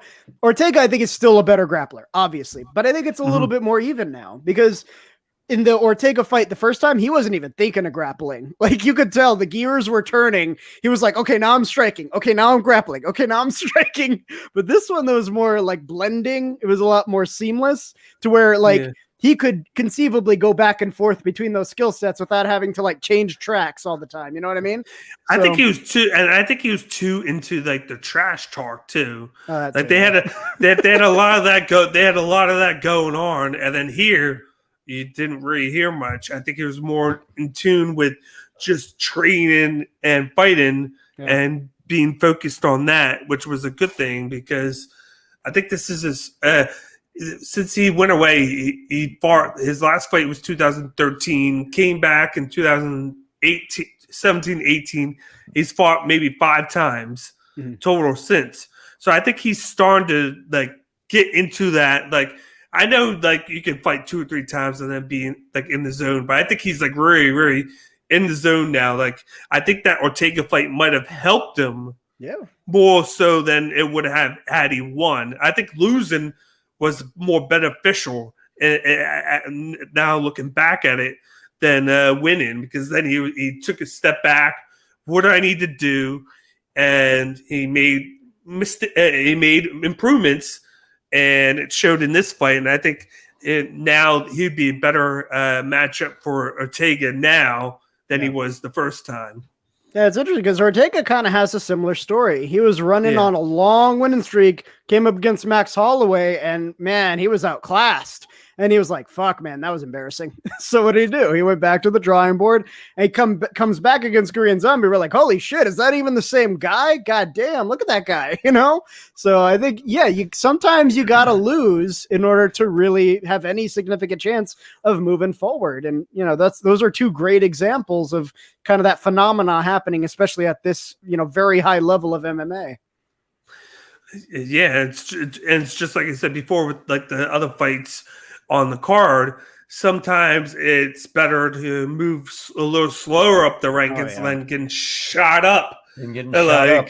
Yeah, you got like your exceptions, like of course Sarah Gon shot up like the cannon, and as ranked number 3, or like but that division's light too. Exactly. I was gonna say. yeah. Or guys like Yuri Prochaska, who starts out and he's number 2 now, and he's only had 2 fights in the UFC. To be fair, Yuri Prochaska is kind of a special case because Yuri Prochaska he has a lot of experience. He's a beast. Well, he got offered a UFC contract years ago, but he turned it down because he's like, no, I want more time to cultivate my skills. That way, when I do enter the UFC, I'm just going to shoot straight to the top and take it. So they've been looking at Prochaska for a long time. This time when they offered him the contract, they offered him like a top 5, top 10 fight right away because they knew. They were like, dude, this guy's really good. We want this guy to capitalize and make us a bunch of money in these big matchups. So that's why he never started at like the bottom 50 or some shit. He started from a very privileged place. So to be fair, I would say Petr Yan's another good example, right? He didn't start as privileged of a place. He started maybe 30s, 20s, but like they knew this guy could fucking bang. And so they moved him up quick. He's only had like 5, 6 fights, but the dude, like nobody's disputing Petr Yan. Once he gets that rematch with Aljamain Sterling, it's going to rule that fucking division for a while, man. Yep. That was just a speed bump in his path, man. Yep. I'm just waiting for Figueiredo to make the call to move up so I can have him versus Petr Yan. That's all I'm waiting for. That'd be dope. That's all I'm waiting for. That would be a great fight, man. That'd be a I got to go with Yan though. That's my guy, man. Oh yeah. I don't know. Oh, yeah. I'm gonna go with Yan, but then I'm like, if I could see Figueiredo not have to make that big weight cut and then to be like set, like, okay, he's not making the weight cut now, so he's not putting all that time and effort into it. Like he can stand and bang with Petr Yan. I have to see it first. So on my first eyes, I don't know if I buy that because here's the thing: Figueiredo was a force in the flyweights. Like he fucking dominated that division for a while, man. Like he was holy shit. But I think the difference now is, like when Brandon Moreno fight 1, he apparently was sick. He had a big weight cut in a small short of time. He didn't have any training, this, that, the bunch of different reasons why he said he wasn't, didn't just win the fight outright. Yeah. And we were expecting, okay, man, you got all the things. You got a training camp. You got the time you need to make that weight cut in the way you usually do it. So it's not affecting you as much. You don't have a stomach thing going on. Like you got all the things you usually have. And what did we see in the Brandon Moreno fight? He was off. He was not the usual Deiveson Figueiredo we're used to seeing. And I think what happened in that first fight with Brandon Moreno, it broke him down mentally. I think he definitely took that draw as personally as a loss, and it kind of fucked him up mentally. And so now I think if he goes to the bantamweight, he's still not just having to okay, now I don't have to cut as much weight, but that loss is going to eat away at his mind. It's going to eat away at his spirit. And so if you cannot be 1 foot in, 1 foot out, trying to fight a guy like Petr Yan, if Deiveson Figueiredo was all together there, 100% mind, spirit, body, all that shit, then yes, that I think he would have a shot at Petr Yan because man, he's powerful, he's fast, he's got all the skill sets. Petr Yan also has the skill sets. I think Deiveson Figueiredo has enough variation to keep him on his back foot, but not the Deiveson Figueiredo we saw in that second Moreno fight. I think if that Deiveson Figueiredo shows up to fight Yan, it's Yan all day, no question. And even if a really good Deiveson Figueiredo shows up, Yan does build steam over the fight. So the longer that fight goes on, the more it favors Yan. And he's very durable. So he could very easily take this to the 4th and then just open up a can of whoop ass on Figueiredo, even on his best day. So it's I would still say Yan, but I think he's behind the 8 ball. I would pick Yan, but I would just don't know because like I said, I think the big problem with the Figueiredo with the second Moreno fight was he had a rough weight cut, and it was obvious But because he's always of had that weight cut, even when he was dominating the It's flyweight. always He's been an always issue. had that weight cut, you know. But if you watch the weigh-ins and how he looked weighing in the first time, he comes in, he looks very worried, and then they take him off because he missed the weight, and then he had to come back in an hour or two later as the last guy. He was up there like doing the work, trying to make it cut, and then you see his reaction when he makes it. It looked like he put a lot of work into just making the cut, which he hit at the exact amount that he had to. It looked like he exerted so much energy into burning that weight that he probably didn't have all that energy in for the fight. And then, of course, on top of that, he didn't expect Moreno to be more like attacking than he was, because Moreno's more of a counter guy where he waits and sits back, which he didn't do. And when you look at it, Figueiredo cuts 30 pounds. That's a lot. He's not just a normal guy that cuts one weight class. He cuts 2 to 3 weight classes down to fight at flyweight. That's true, but some of his best performances, he had the same thing. And like right here, I found this article. Let me show you. It's talking about the Benavidez fights, and he fucking wrecked Benavidez. But they were saying he was struggling to make weight in those fights too. The first time he weighed in on, I think it was the first Benavidez fight, it was 2 pounds over. So he had to go back and do another attempt, still beat the shit out of Benavidez. And like, those were some of his most dominant performances, but this is a long running thing with him.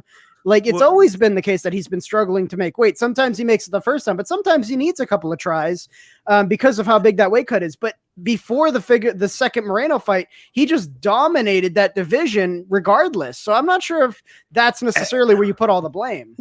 Well, I think it has to do with him tiring out in fights, because he didn't really have to worry about that because he was knocking guys out in the first round. But when you see him in certain fights go farther in the rounds, you see that he started to get tired. That's when the weight cut affects him. And I think staying at a weight like he is now, if he move up, I think his energy wouldn't be that as bad as it is now, because he's not trying to cut 30 pounds to get to a certain weight.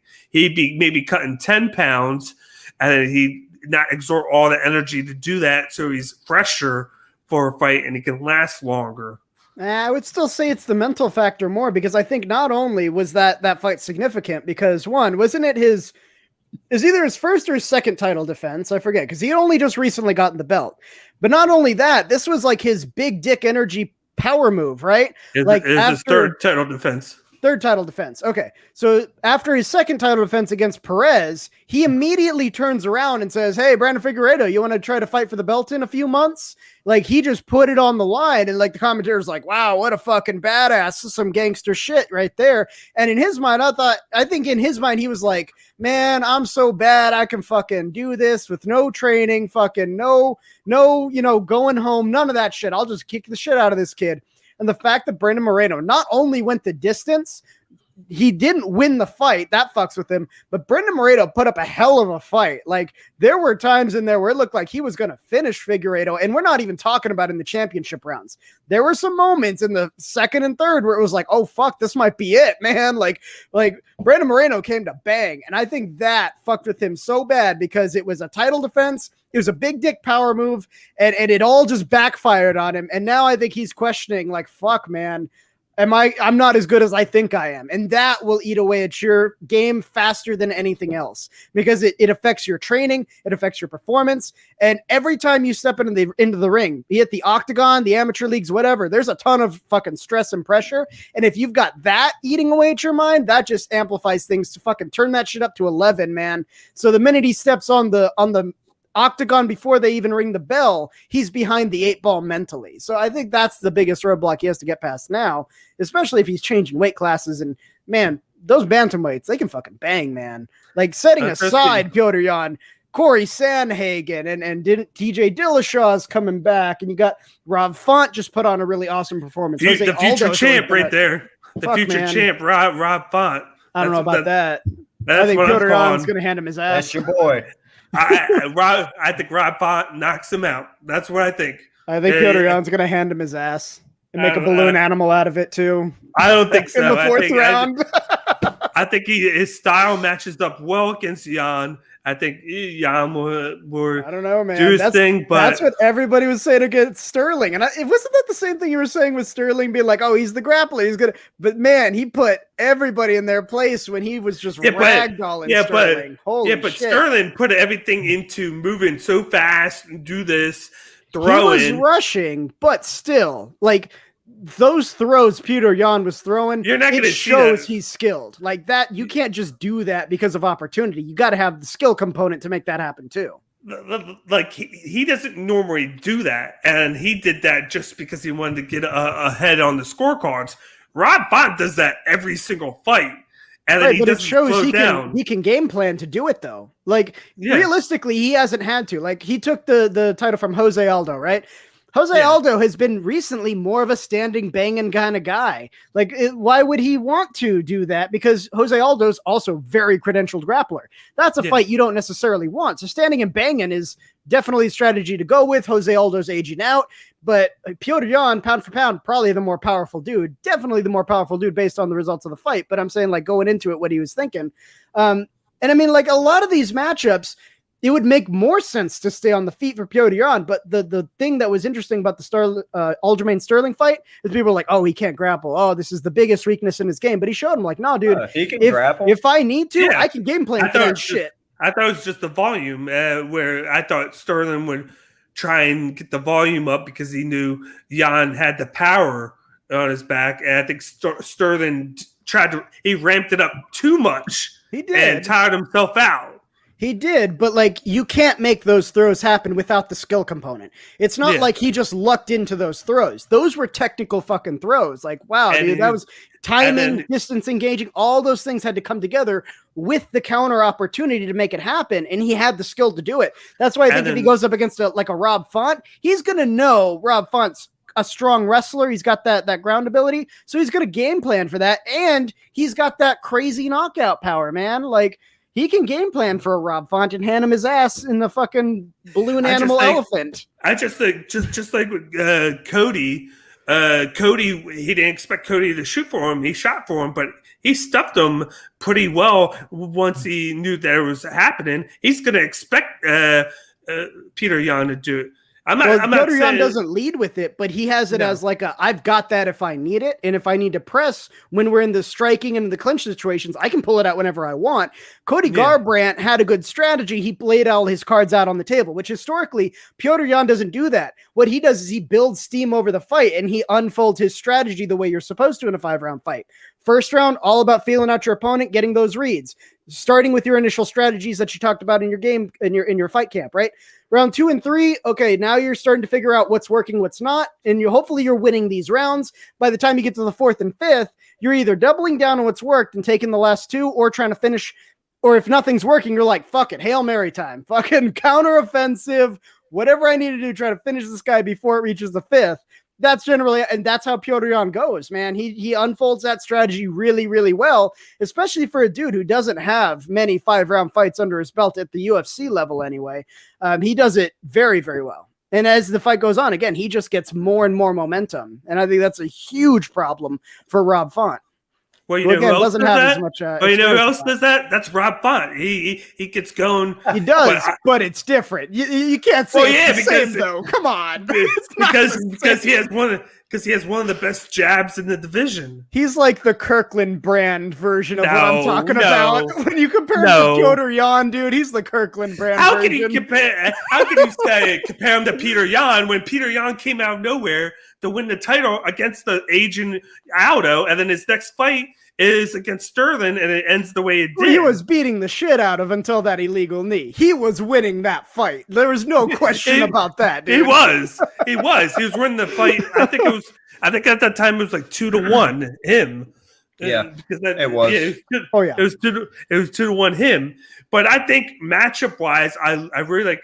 I think that would present the best matchup for Petr Yan because of his height. His his reach advantage, the way he throws, unlike Sterling, which I think Sterling's going to get his ass kicked the second time, is he knows how to pace himself. He's not like, oh, let me go run in, try and do volume, fall down 5 times, fight erratic, and then get tired, and then eke out a win because of a legal knee.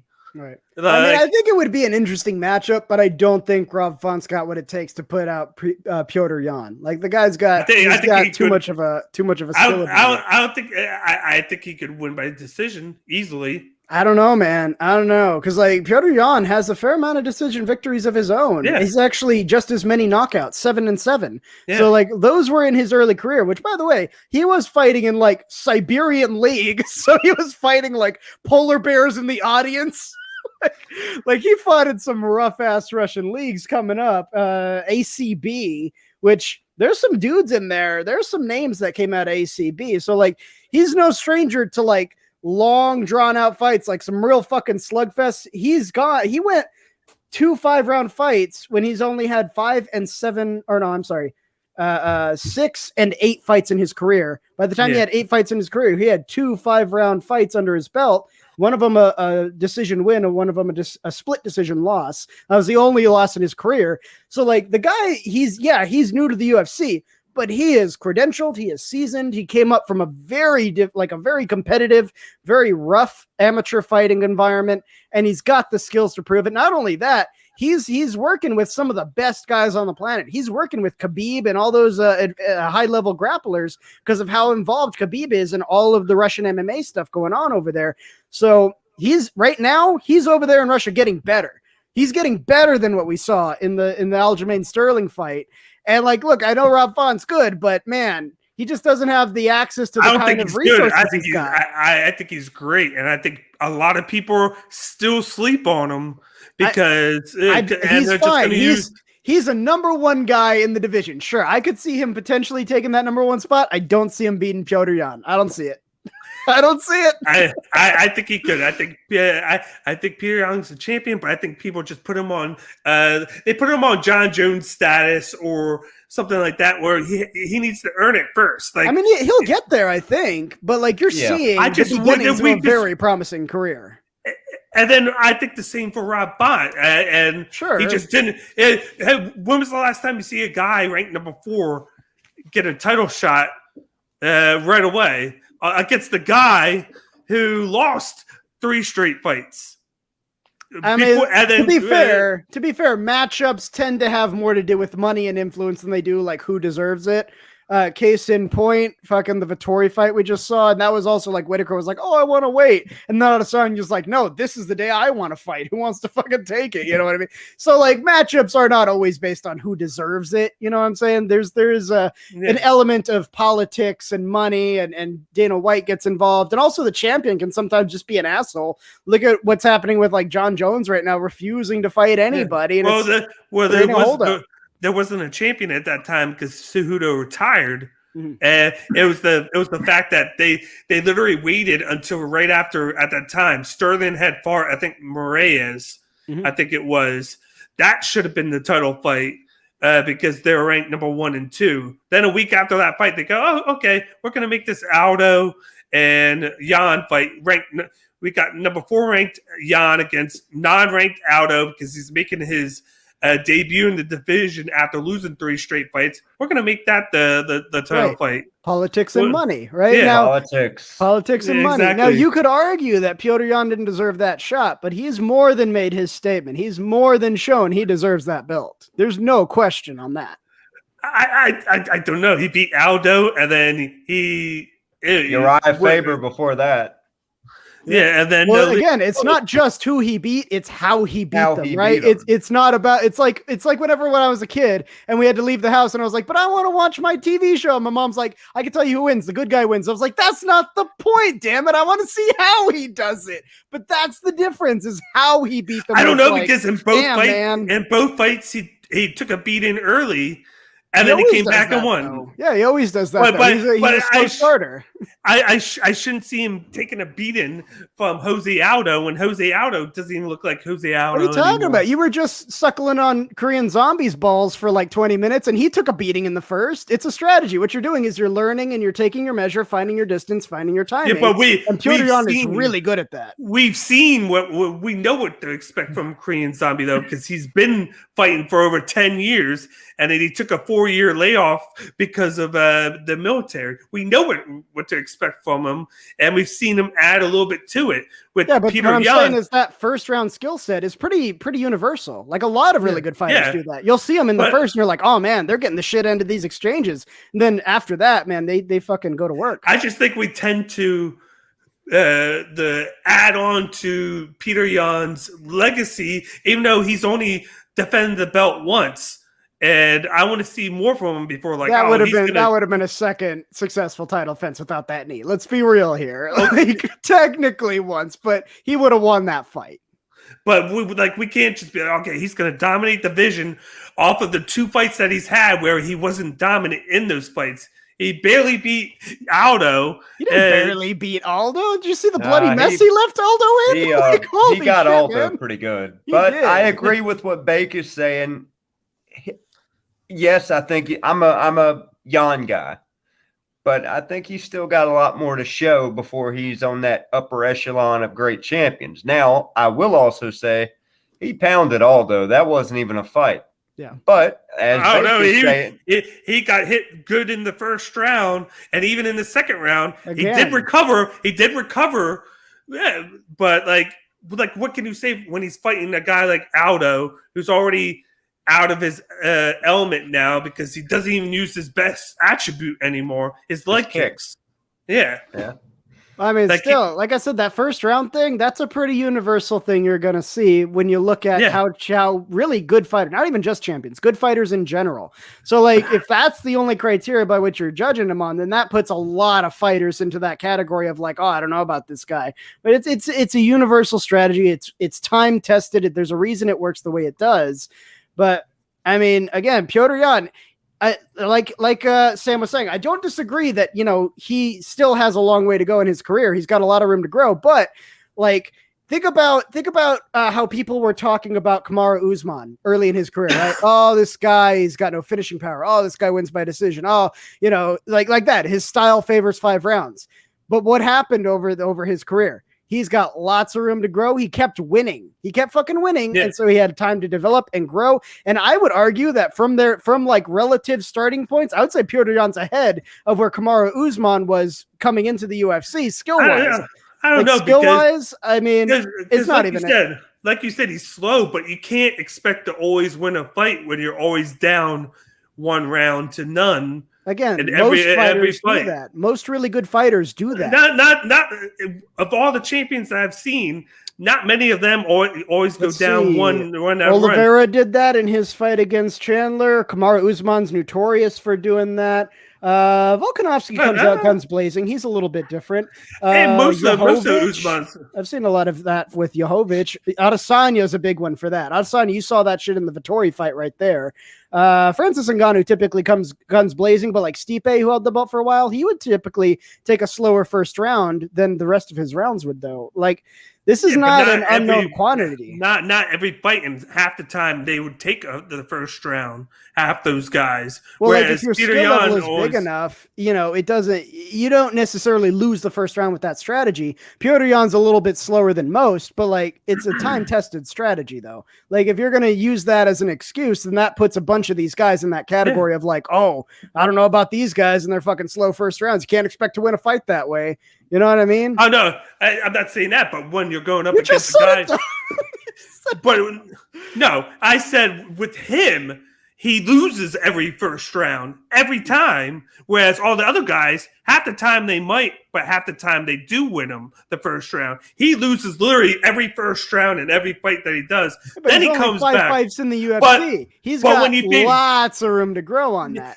But then when you fight certain guys, he might get knocked out because he gets started slow. He's just had the ability to where he fought guys in certain situations where they didn't challenge him the way. Whereas I think Rob Font would challenge him because he's going to get started in the first round.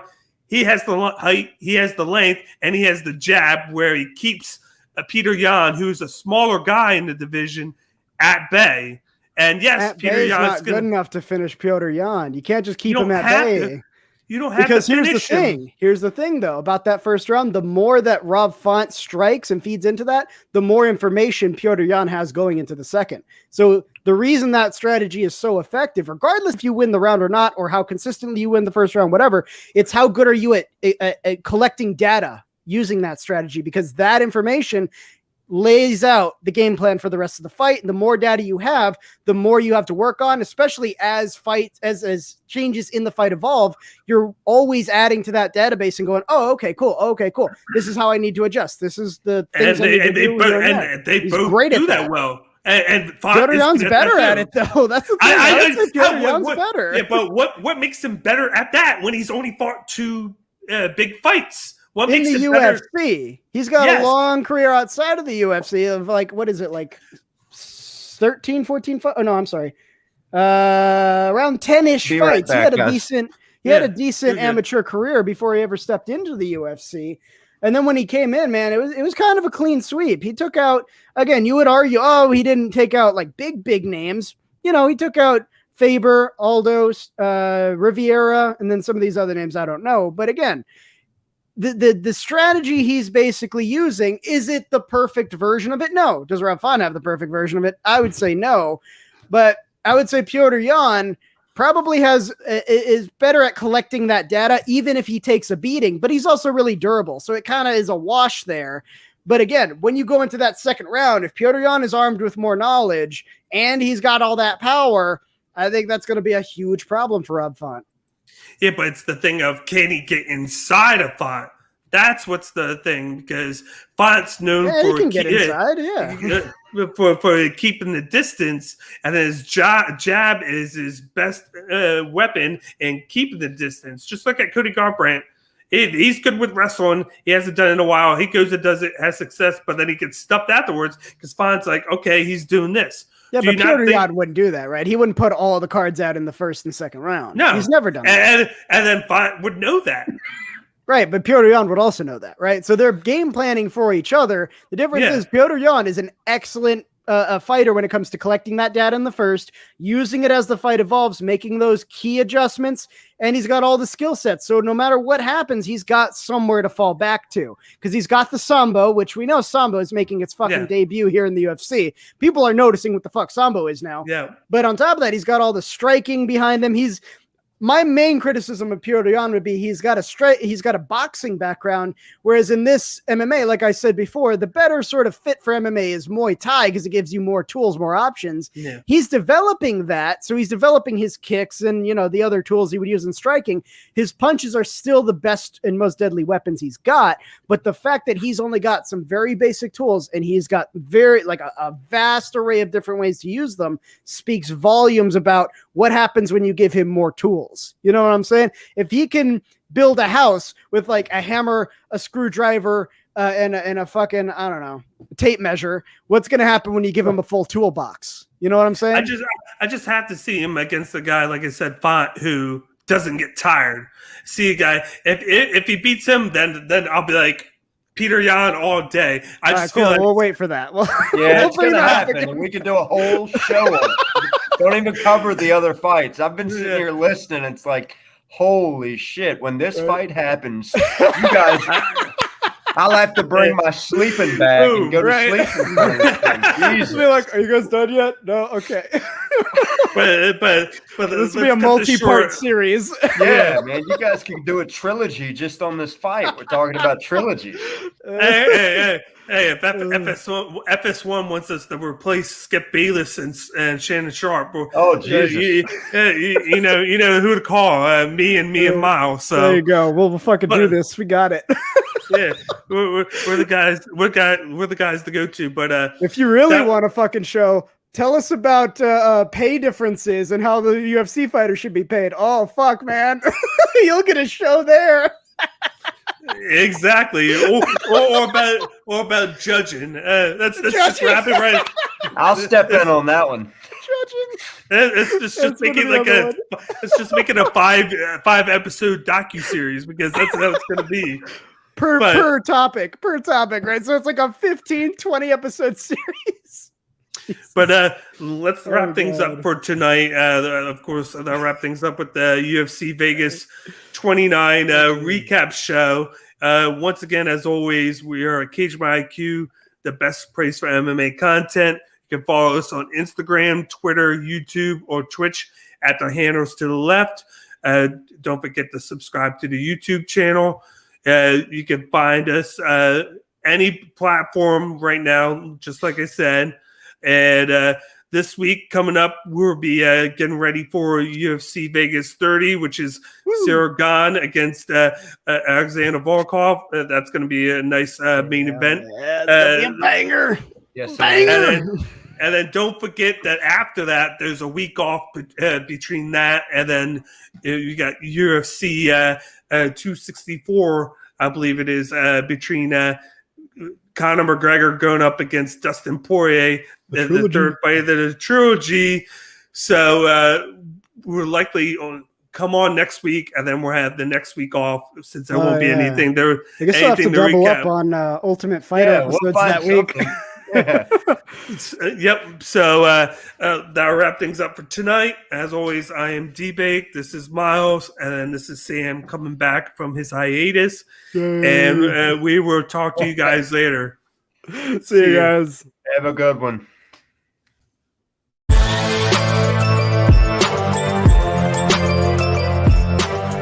Thank you for watching this episode of Cage My IQ on the Sports Box. Please remember to follow us on all of our social media outlets. On Facebook at SportsBox Show, Twitter at SportsBox Show, Instagram at The SportsBox Show. Find us on YouTube and join Outside the Box, our Facebook sports discussion group. The Sports Box is brought to you by our sponsor, Showcase Sports in Hamilton. Showcase Sports for the elite athlete. And also our friends over at CrowdPlay. Download the free CrowdPlay app today and use promo code THEBOX at sign up for 10 free points. Thank you for joining us.